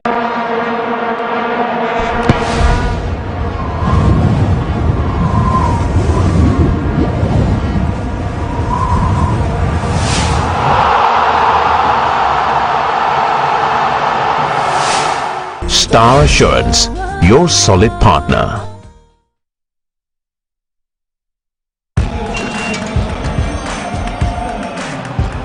We are back, bringing you the latest lineup from Betway. Betway starts strong with their front 2 with Free Play Friday and Swipe Bet. In the middle, you've got all the control with Cash Out and Build a Bet. Plus, with Win Boost, you can boost your sports bet. At the back, they have Smart Picks and the Partial Daily Jackpot. You always get way more with Betway. And you man see. This advert has been vetted and approved by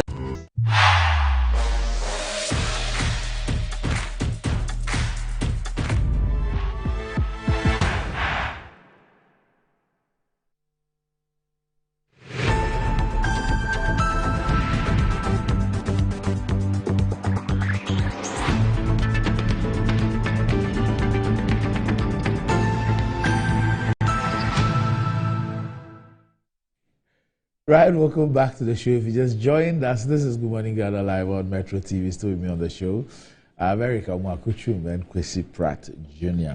But what does wealth mean to you? Do you want to live like a tycoon? Remember, us got the Mola, got the power. Ghana's newest lottery game draws live on Adom TV at 9 a.m., 12 noon, and 6 p.m. daily. Now pick up your phones, tablets, and computers and download the Game Park Games app on Play Store. You can also play on their website at www.gameparkgames.com or by dialing *946# on all networks. Just choose 4 numbers from 0 to 9. It's easy to play and easy to win. Shall I make we play this game and make some moolah? Nobody beats our odds in Ghana. Game Park Games, more moolah, more power. This game is regulated by the National Lottery Authority and is not for persons under the age of 18. Play responsibly. And I also cool. Betway's cash out just go way better. The enhanced early partial and auto cash out feature lets you cash your bets out early, cash out a portion of your ongoing bets, or even set your bets to cash out automatically. All this to give you way more control over every thrilling bet you place. Sign up today at betway.com.gh. Terms and conditions apply. This is regulated by the Gaming Commission of Ghana and is not for persons under 18. Betway, get way more. And charcoal has essential medicinal properties that help remove toxins from our bodies. The natural absorptive property of charcoal helps to remove the bacteria that produces bad breath in the mouth, hence giving you a fresh breath. Kel Charcoal toothpaste has been formulated and produced under strict hygienic conditions with all the necessary production protocols and has been approved by the Food and Drugs Authority. Constant use of Kel Charcoal toothpaste gives you a good fresh breath, whiter teeth, reduces dental plaque, makes the gum healthy and strong, prevents cavity, upset stomach, and hangover, and so on. Kel Charcoal toothpaste is recommended for adults and children from 6 years. Kel Charcoal toothpaste for white teeth and fresh breath all day. This is another quality product from Samara Company Limited. Kel Charcoal toothpaste, happy smile. And if you're ready for something refreshing, great tasting with excellent flavors, then drink Angel Cola, your key to enjoyment. And whoever you are, wherever you do, wherever you go, you've got varieties to choose from. So there's Angel Orange, For that special occasion, there's Angel Mango, there's Angel Peach, refresh your mood, there's Angel Apple Lime. Angel drinks produce vitality and maintain fluid in normal balance.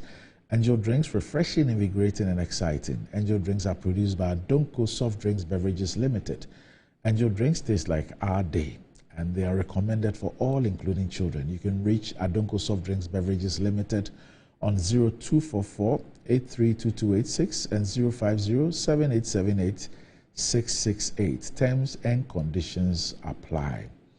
And Kingdom Home Real Estate provides quality but affordable housing facilities for sale.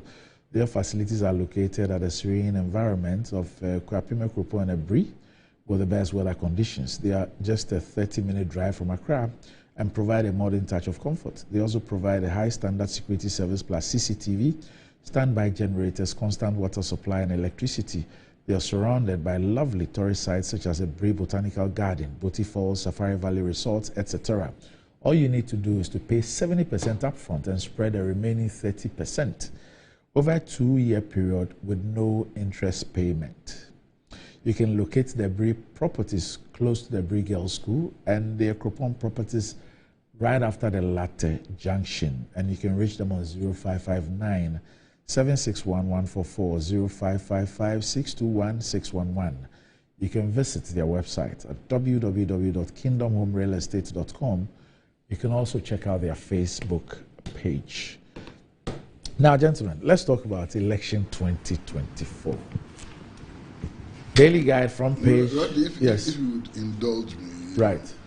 We were talking about the press statement from the Ministry of Finance. Yes. And I've seen something in very small print at the very base of the letterhead. I'm sure it would escape many people. Yes. There's a slogan there. Yes. Ministry of Finance, professional, ethical, efficient, responsive, transforming Ghana beyond aid. Why? Why do you find party slogans on official ministerial letterheads? But that's not a party slogan. It's a party slogan. For transforming Ghana beyond aid. It's a government slogan. It's a government slogan. It's not a party slogan. It's a government slogan. Should it be on the letterhead? Should this be on the letterhead? What happened to the letterheads which were in existence? So my question is that... And what will happen if there's a new government who does not buy this? Do ministry letterheads, do letterheads of ministries, department agencies carry such things? They shouldn't. They don't. Okay. I've never seen them before. This is the first time. Okay. Maybe there's a quotation in the Bible that supports that. One day, you are going to find Bible quotations on ministerial letterheads. Okay. If you allow this. Let's move on. So, Daily Guide, 2024 elections, parties want November date. And an Escoffier reports that the Electoral Commission has announced that about 60% of the political parties have endorsed its proposal to hold this year's presidential and parliamentary elections in November. The Deputy Chairman of the EC in charge of corporate services, Dr. Bosman Eric Asari, who disclosed this, indicated that at that inter-party advisory committee meeting held on Monday, the parties urged the Commission to proceed with the plan provided it can be legally implemented. He added, however, that majority of the parties agreed that if the EC is unable to carry out the process this year, it should start in 2028. Quote, so in principle, all the parties that attended IPAC yesterday were for it for 2028. But for 2024, almost 60% of the parties, more than half of the parties, said if it would be possible for the EC to go through the legal processes to have it implemented this year, let's go ahead. According to him, the EC will be able to come through on all the legal requirements needed to hold the elections in November. Quote, looking at our calendar, we are pretty sure that we'll be able to do everything, whatever it takes, to ensure that we go through the legal processes. He added that the EC is not a final determinant because implementation must go through the Attorney General's Department and Parliament's approval. Quote, but as I said, as far as we are concerned, whatever we need to do, whatever is necessary, whatever is proper, that must be done to ensure that we are able to consummate it and have the elections. We are well able to do that. So that is the Electoral Commission. Now, the NDC has issued a statement signed by Fifi Fiavikwete, General Secretary, And it reads, the National Democratic Congress states without equivocation that the Electoral Commission's quest to hold the general elections in November 2024 will not be supported by the NDC.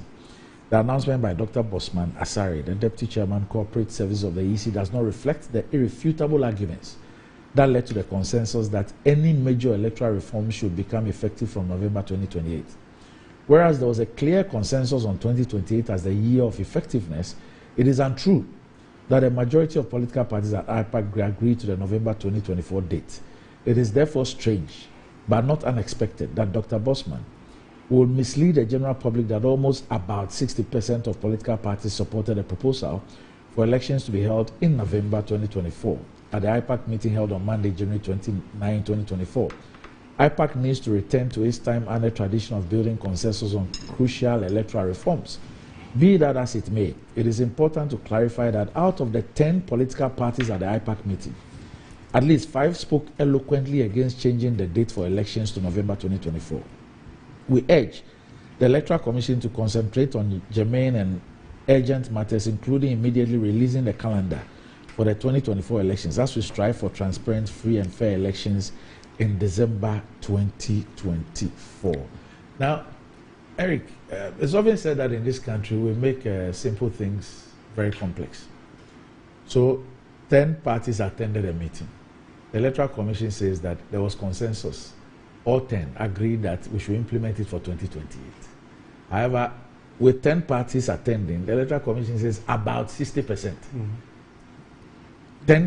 10 attended a meeting, but it says about 60%. What is that about? That there was a party that was 50-50 or what? Indifferent. You know, yes. I mean, I really don't get it. In any case, there are 2 pathways to getting this thing done. 2 pathways. One, for the presidential, the EC has to introduce it in a CI. Mm-hmm. And then when it matures, 21 days.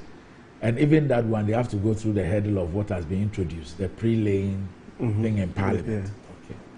The second one, to hold the parliamentary elections on any date other than the 7th of December, they would have to go for an amendment in Parliament.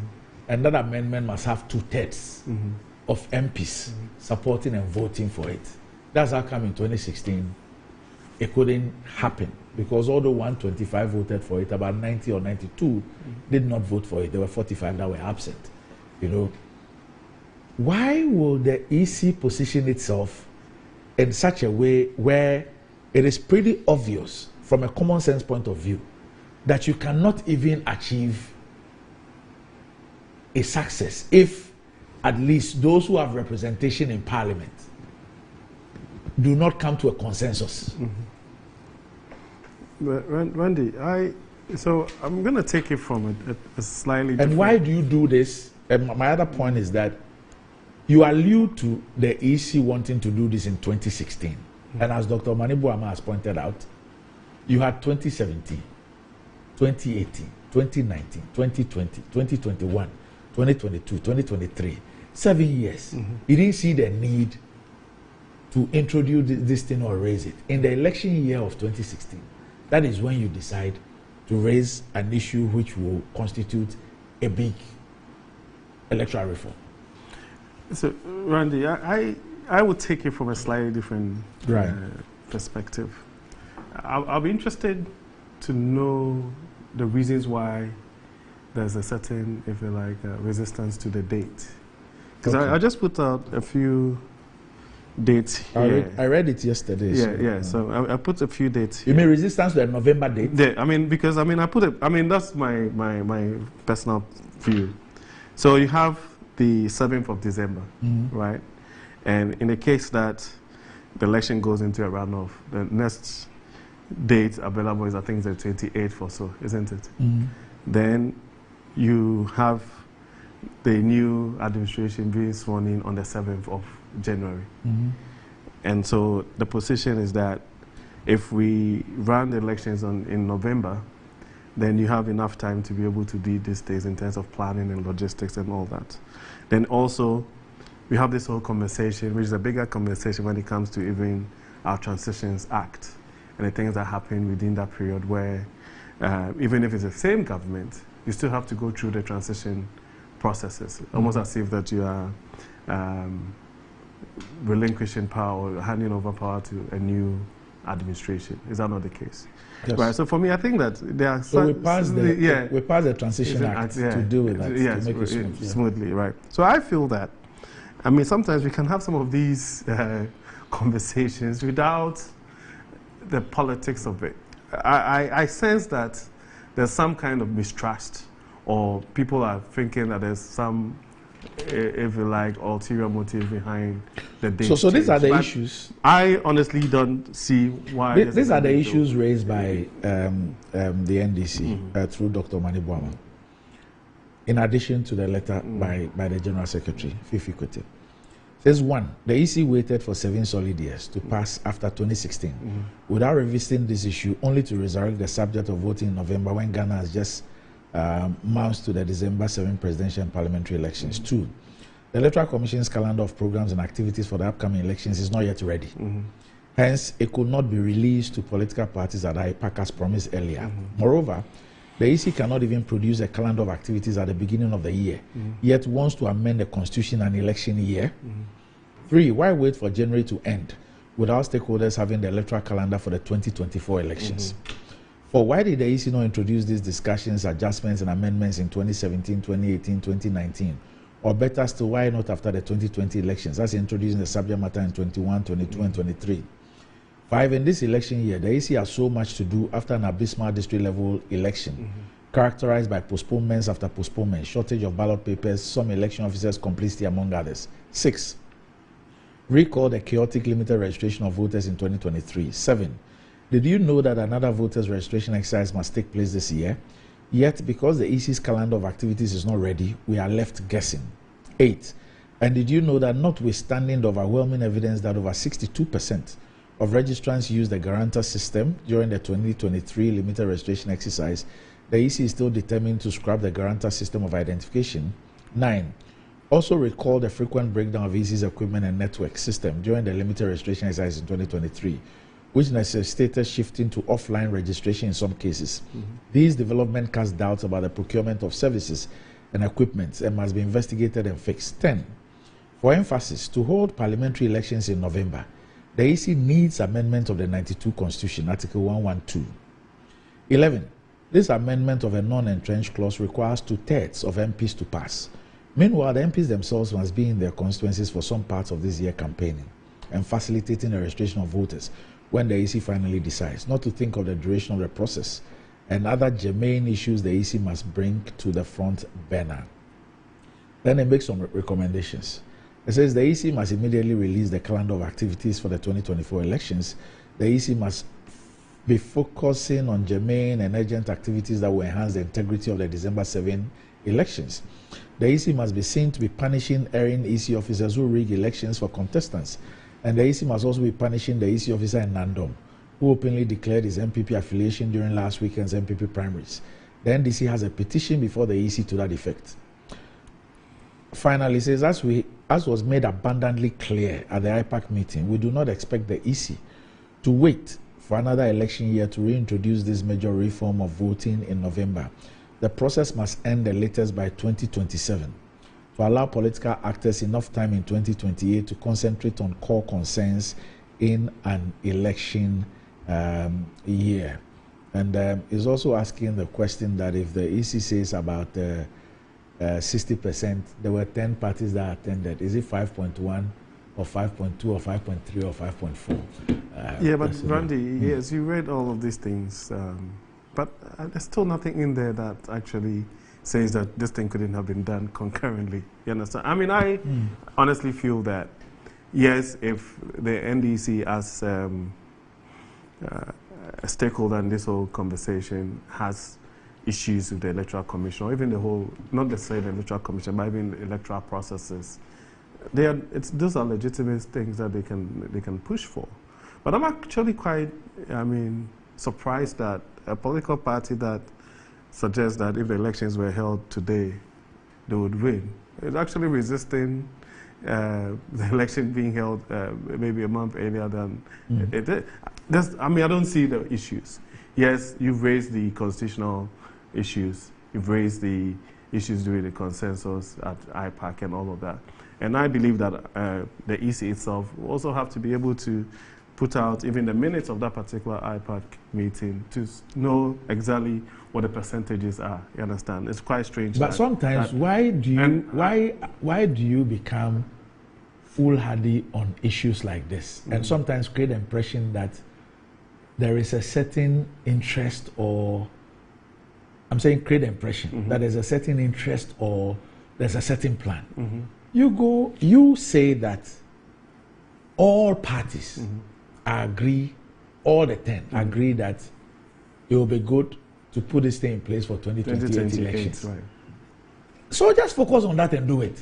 Yeah, but that's what I'm saying. That for me, why would you? My point is that the point I'm raising is that knowing very well the pathway to achieving this, why would you even attempt to proceed on this thing and create this unnecessary confusion when one of the parties that you require, as far as this pathway is concerned, has a position against you doing it? Yeah, but the party has really not issued a position. They said a number of things, but no, I read Fifi Kweti's statement. I understand. It was clear. Yeah, but what I'm saying is that, I mean, for me, this is a non-issue, right? Because, like you said, it has to go through certain processes anyway.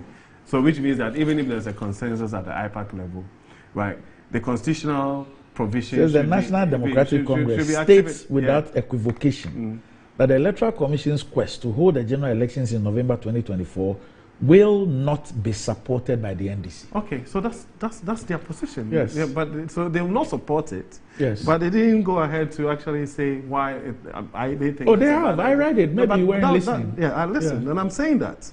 I pointed out to you what I feel that the common sense approach would be, and what I think that in reality, in terms of even best practices, right? And so, in one breath, you want an electoral commission that has what it takes to prosecute the election, right? And make sure that logistics issues to do with your equipment and all of those things are ready, able to, if in the case that there's a runoff, for example, within 2-3 weeks, being able to organize another election. And then after the 28th, you have like barely less than 10 days for a new executive to be sworn in and all of those things. And I'm thinking about it from but when did the Electoral Commission realize this? But that is why they are saying that they've had this conversation as far back as 2016. You understand what I'm saying? So for me, we all know that the previous Electoral Commission, the one led by Mrs. Charlotte Osei, was the one that took that amendment in 2016 to Parliament. They didn't succeed because they didn't get the 2/3 to approve it. And that ended it for 2016. This particular EC has been in office from 2017. From what they are saying, they are fully aware of this attempt in 2016. If really they believe that that is the way out, for 7 years, you made no attempt. In fact, you ran one election. You made no attempt. And then in an election year, even without providing a calendar of events for the year for parties, you get up with a proposal to want to do this thing. You go there, all the parties there say that, oh, look, we are all for it for 2028. There must be a reason why every single party says that we are in it for 2028, but you are the split. And you are even saying that for those who even said they wouldn't mind for 2024, they even indicated that if you can go through all the legal hurdles and everything, they won't have a problem. Now, the legal hurdles includes getting a consensus to be able to get a minimum of 2/3 to approve it in Parliament. So a major party that will give you that 2/3 has made it clear to you that as for us, we are not for the 2024. Why do you even create this? Why do you create this confusion? But that's what I'm saying, that for me, I don't really think that this is a big deal, because if it requires the support of the NDC, and the NDC, of course, has a parliamentary representation, and they are not for it, then the reality is that it's actually dead on arrival. So why do you even push it? So, and create a confusion of about 60% when there are 10 people in a room. I honestly don't think that it can be pushed through without like the general consensus. So I mean, I don't really see why it's such a big deal with this long. Yes, sir. Randy, maybe some people just like their names to be mentioned in controversial things. Well, first of all, I have a huge problem with this game of percentages. Okay. Let's say that 8 political parties go to the IPAC meeting. And out of this 8, 2, NDC and NPP vote for a certain stance. What would the percentage be? 25%. 25%, yes. Okay. Yes. Now, look at election results from 1992 till now. And tell me that in any decision about elections, these two parties, their weight is actually 25%. That's, you see, that, and that's ridiculous. That's even one of the reasons why we are never able to clean up this political party space and all that. All these IPAC games, numbers, all these IPAC games. Percentages. Yes. Is anybody saying that the total weight or the combined weight of the NDC and NPP is less than 20%?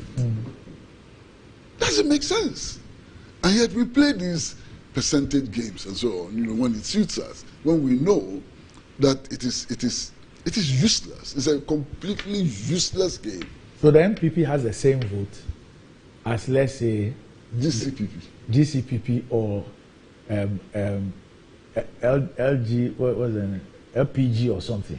The same vote. And in fact, IPAD was structured in such a way that its decisions are not based on votes.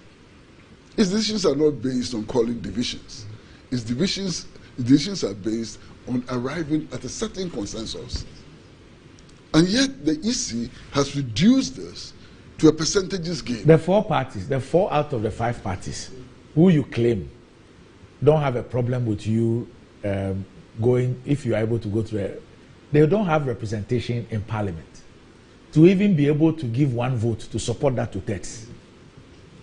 And you want to rely on those votes to say that you have achieved a certain level of, what kind of foolhardiness is that? I mean, it's incredible. I mean, how decisions are made in this country is simply incredible. But you put the game of percentages aside. What is this supposed to cure? We want to have smooth transition from one government to a new one. Is that not what we want? You see, sometimes we behave as if we are just dropping from cuckoo's land. My brother, I've seen transitions in this country. And I'm saying that the longer the transitional period, the more chaos we are going to have. Imagine that the Convention People's Party has won the next elections. And between the time of winning and the time of actually assuming power, there is 2 months. What do you think is going to happen? Allegations of people going to hide vehicles? No, true. If you know the history of transitions. But there are best practices as well in other places. Accept that we are different. Maybe we are different. Best practices elsewhere may not necessarily be best practices in Ghana. Give it an experience. The commotion which will arise, the number of people who will be stopped in traffic and taken out of their cars, the number of people whose homes will be raided and so on. 2 months for that chaos. So I don't support that idea. It may have some good sides, but think about the negative sides too. So the argument is completely lopsided. Beyond that, as Randy indicated, to be able to push this through, you need 2/3 of votes in parliament. How do you get 2/3 of votes in parliament if you don't build real, concrete consensus amongst the parties in parliament? Unfortunately for the EC, you now have a split parliament, which makes it even more important for the process of consensus building to be taken a little more serious than it has been taken. Even without a split, Kwesi, apart from the 1993 Parliament, the first of the Fourth Republic, no party has had 2/3 in Ghana's Parliament, even with an overwhelming majority. no party has had 2/3, apart from that first parliament. So you obviously will need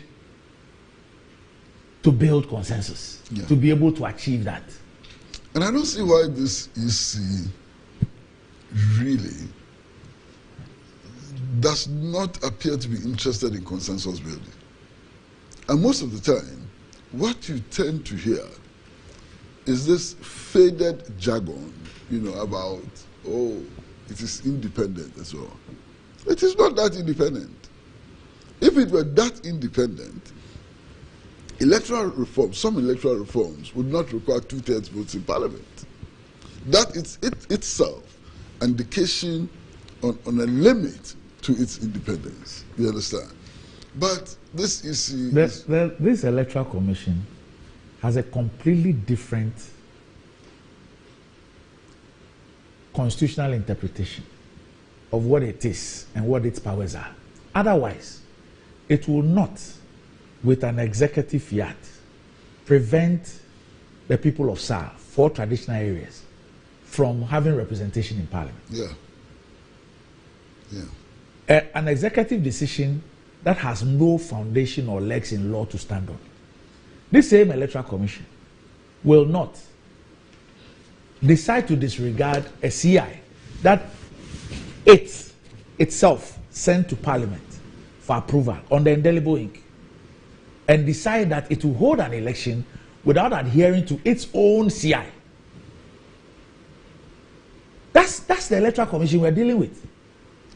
And all these infractions go unanswered and punished.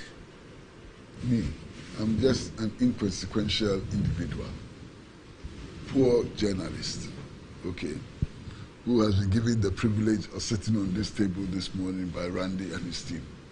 That is what I am. But in all of that, I am opposed even for 2028 to extend the transitional period. Randy, I know Ghana. I know the chaos it will bring. Chaos, you mark it on the wall. There will be total chaos. Even that small period of transition, the problems it creates. But it looks like our transition period is one of the shortest. Yeah, but even that short period, especially in the case of a runoff. But even that short period, look at what happens within the transitional periods. Allegations and counter allegations, near fist cuffs sometimes, and so on. Look at what happens. But Randy, you put all this aside. You have an electoral commission which in virtually the second month of the election year doesn't have a timetable. Yeah, tomorrow is the 1st of February. Yeah, doesn't have a timetable. And is worried about what? And by law, we should have a limited registration exercise this year. Many other things. You understand? And its worry is about extending the transitional period. There are people who are not represented in parliament. It's not one of his worries. I mean, I can't believe what is happening. I'm opposed to. Well, they're creating a constituency for them in the 2024 election to deal with what they did. Let them create it. Barandi, I am vehemently opposed anytime, not just for 2024, but anytime, to extending the period of transition. Okay.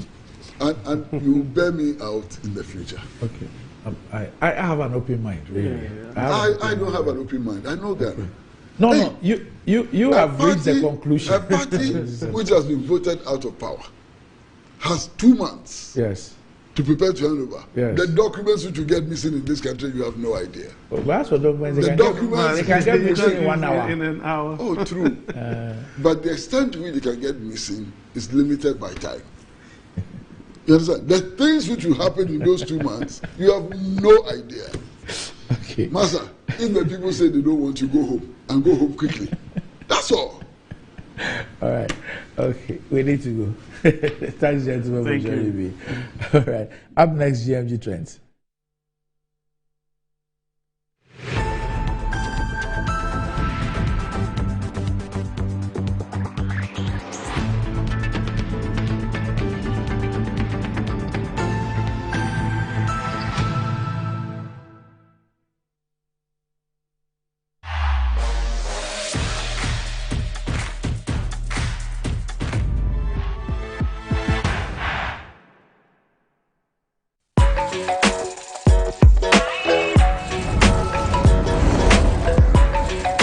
You are your own person, unique, one of a kind, special. That's why you deserve everything tailored to suit your particular taste, your preference, your needs.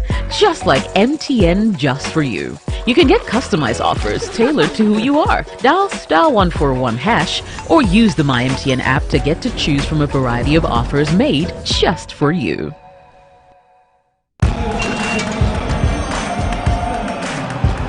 We are back, bringing you the latest lineup from Betway. Betway starts strong with their front two, with Free Play Friday and Swipe Bet. In the middle, you've got all the control with Cash Out and Build a Bet. Plus, with Win Boost, you can boost your sports bet. At the back, they have Smart Picks and the Partial Daily Jackpot.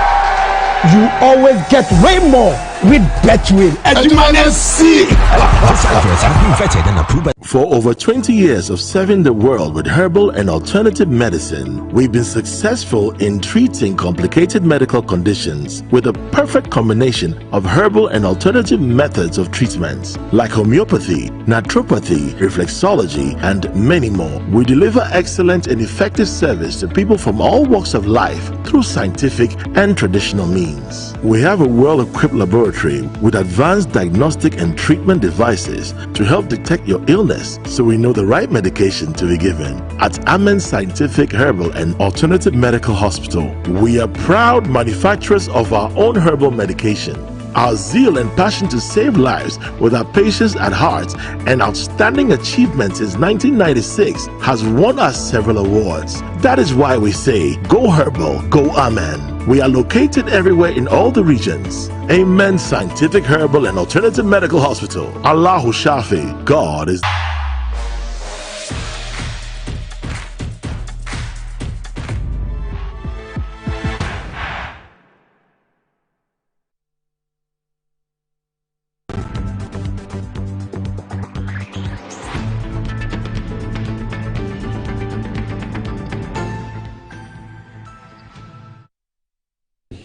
Right, welcome back to the show. If you just joined us, this is Good Morning Ghana live on Metro TV. Time to check out what is trending on social media with Desi, the star boy. Desi. Doc, good morning. I wish the audience could see your shoes. Today's shoes. Boss. I think Annie will by all means take pictures and put them out. We are learning from. She's so fascinated about shoes, men footwear. Yesterday news. What I don't know if she's checking out the shoes or the size of the shoes. Okay. Maybe the two are for different purposes. Yeah, maybe she's looking at the shoes, the nice one, and she should be buying it for. For who? Was it? For who? I mean, last year you prophesied that. Me, I didn't prophesy. You spoke. I prayed. Okay, you prayed. So maybe she didn't buy the shoe food or give this.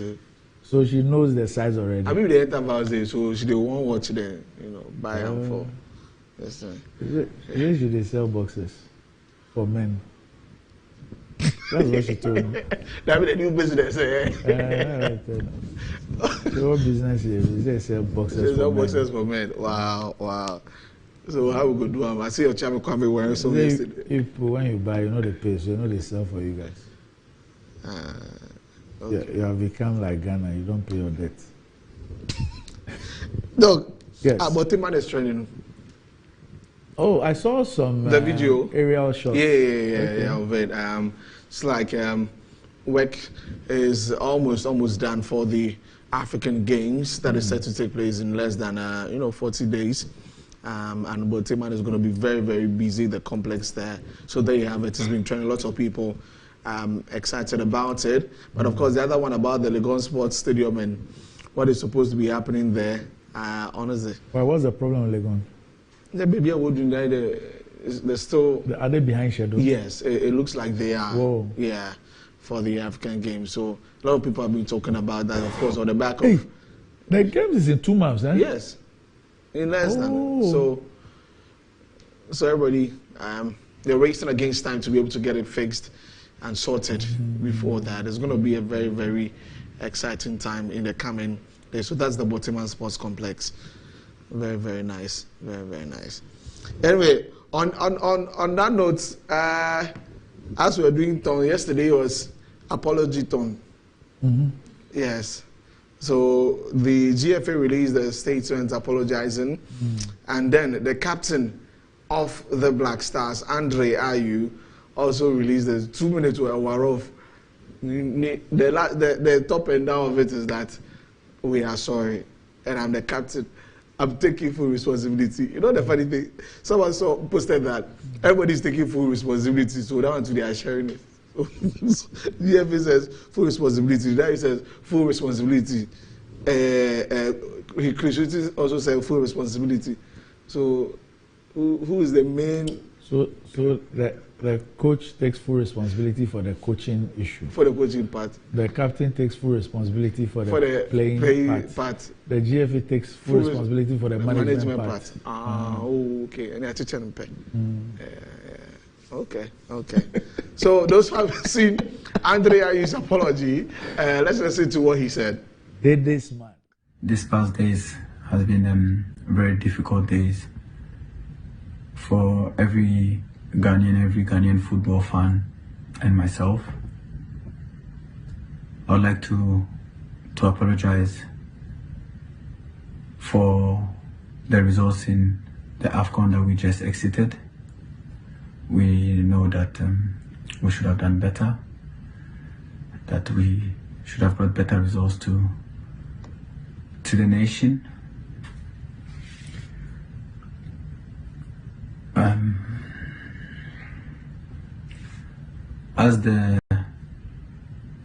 As the captain of the squad, I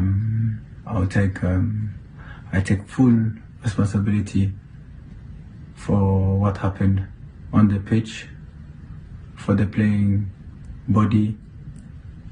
We should have done better. We should have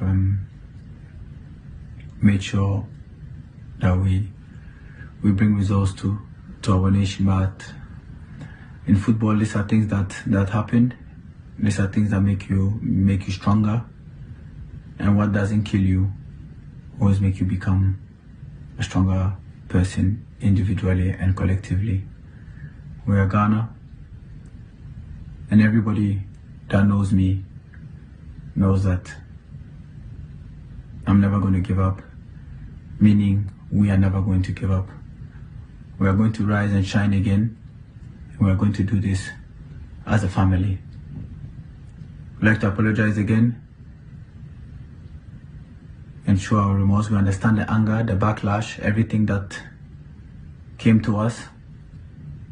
We take it and we'll make sure that we put our flag back.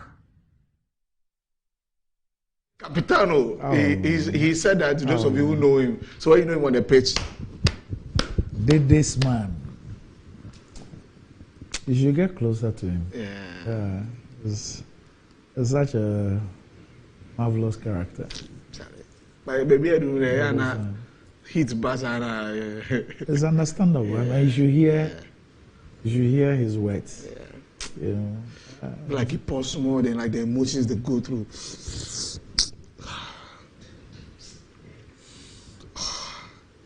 You know, we'll do better. We'll rise and shine again. Andre, don't know. On that note, you want to see Ketokre Kutu in a video? Huh? Oh, it won't be bad. But is issued a statement. You want to see me? Tell me the one I said where people took the videos. I saw it all over. You know what? That day, after we had the conversation here, and you know it was on the news. Then right after, I saw on all the platforms. Yes. Dr. Randy Awe apologizes. We have to make changes, headlines upon headlines on Facebook, YouTube, and oh, you apologize again. You know when I did the apology, nobody said that GFA apologizes. Yeah. But when I'm told that Odro Safu, he had an interview responding to Honorable Kujato. Yeah. Then I see all the platforms, GFA responds to Ablakwa. But when I apologize, GFA apologizes. Maybe at the end there. Anyway, so the GFA has apologized. Per the meeting from the ESCO meeting there, the statement they are going to restructure some things, and if I ask Doc again, you're going to put it on a. Or Doc, how did you go? Which one? The meeting. Yeah. Oh, it went very well. I think it went very well. It was a very frank and brutal discussion. Mm-hmm. Yeah. And I was happy. I just hope that we will exhibit the same spirit, the same candor and resolve in churning out the results. I mean, we need to demonstrate that commitment. Whatever we have said in the statement, there's the opportunity to demonstrate that. And I'm sure that nothing short of that will be acceptable. Yeah. Yes, so in the coming days, we'll be seeing lots of the Black Stars stuff coming through. Well, the AFCON is giving us surprises. Hey, Morocco are out. They're out. Morocco are out from the AFCON. Yesterday, they lost by 2-0 to South Africa. And so the top 5 teams in Africa have exited the tournament, including some heavyweights like Ghana. Maybe they're doing like Nigeria. In fact, I saw something. I have not double-checked, but I saw a write-up that suggests that they've done a comparison of the 8 countries that were in the quarters in Cameroon 2021. Okay. And the 8 countries in the quarters for Ivory Coast 2021. And there are 8 different countries. Okay. So it means that... I have not double-checked it. Yeah. But that write-up suggested that none of the 8 that made the quarters in 21 did this time. Charlie. My friend Mapito Sebedi, formerly of Multimedia, she's the stubborn as well. What's happening on? Oh, hey, babe. It's okay. It's okay. Enjoy. Oh, dog, there's a funny video that I was to watch. I was just to watch. This was where Senegal played Côte d'Ivoire. Okay. Look at this young woman.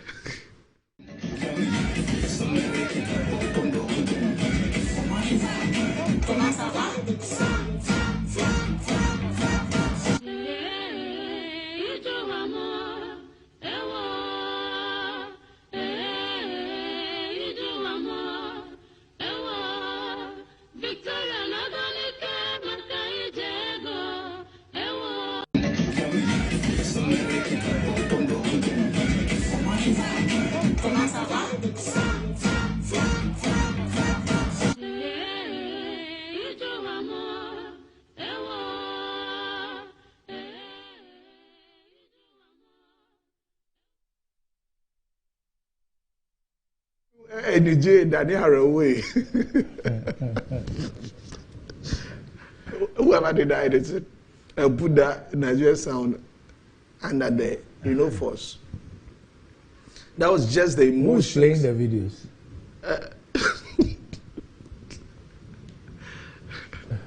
The person playing the videos pretending that. A person say, why is that? Okay. You don't got I don't understand you. A drama. Mister, I didn't focus on that too. Look, me, I just came to show the part she was sad. See, you people. You are lucky you don't live in Old Testament times. You just drop dead. I get it. Hey, this one, shouts to my papa. My papa is watching me. Mr. Daso. You mean your father? Oh, my father. Oh, okay. Yeah. Mr. Daso, good morning. He knows you like those videos. Jose, you don't. I'm doing my work.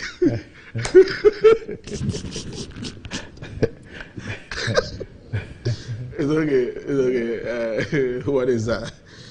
He's putting you in trouble this morning. All right, so that's it for the trends today. Big shouts to Mr. Eric Amate. The guy names Eric Amate Amakwe. For Eric Ventures. Yes, for making my feet really nice. Oh, he gave you the shoes. Okay, so I now get where. All right, so that's it for the trends today. And today is the last day of January, Doc. Yes. January off. Yeah, it's like 2023. Yeah, it's moved really, really fast. So tomorrow people will start wearing the red. They will start doing month of love and yeah. But I did not aware that Ghana is going to the IMF. Jennifer is here. You should be asking people for. If you come and ask, I will say Ghana is going to IMF. If we are going to IMF, you don't have. But of course, Ignite Media, we have something coming up this February. The Red Party. Watch out for that. Valentine's Day Red Party, Charlie. Just if we've gone to the IMF, I mean, a handwritten note should suffice. Yeah. And we are tired of the Senate and the boxes. Jennifer, stop buying that one. What? It's 2024. Stop buying what? They always buy Senate and boxes. Okay. But they want us to give them a... Okay, it can only mean two things. Either they admire what you wear, and they know you love that and they want to do it, or they detest what you wear, and they want you to change them. Hey. So choose your poison. Anyway, so that'll be it for this morning. Up next, Metro Sports.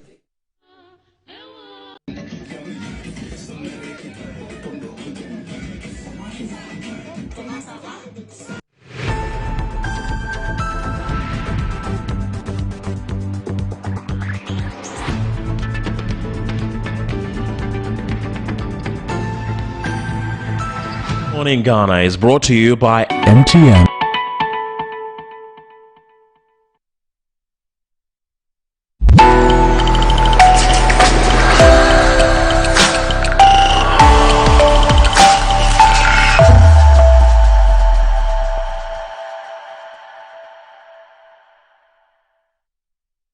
It's another brand new season of Bukwem Accra, Bukwem Ashanti, and Bukwem Volta. Ghana, are you ready to witness great intellectual display of our able contestants in all the categories? Lower primary, upper primary, and JHS from various schools. Yes, get your phone to vote for your favorite contestant to win the ultimate prize, which involves 50% paid trip to Dubai, 50% tuition fee scholarship for 1 year, laptop, and many more products from our sponsors. Be part of this game into fame. Bukwem Reading Reality Show. It's reading time. Bukwem. Read today, lead tomorrow.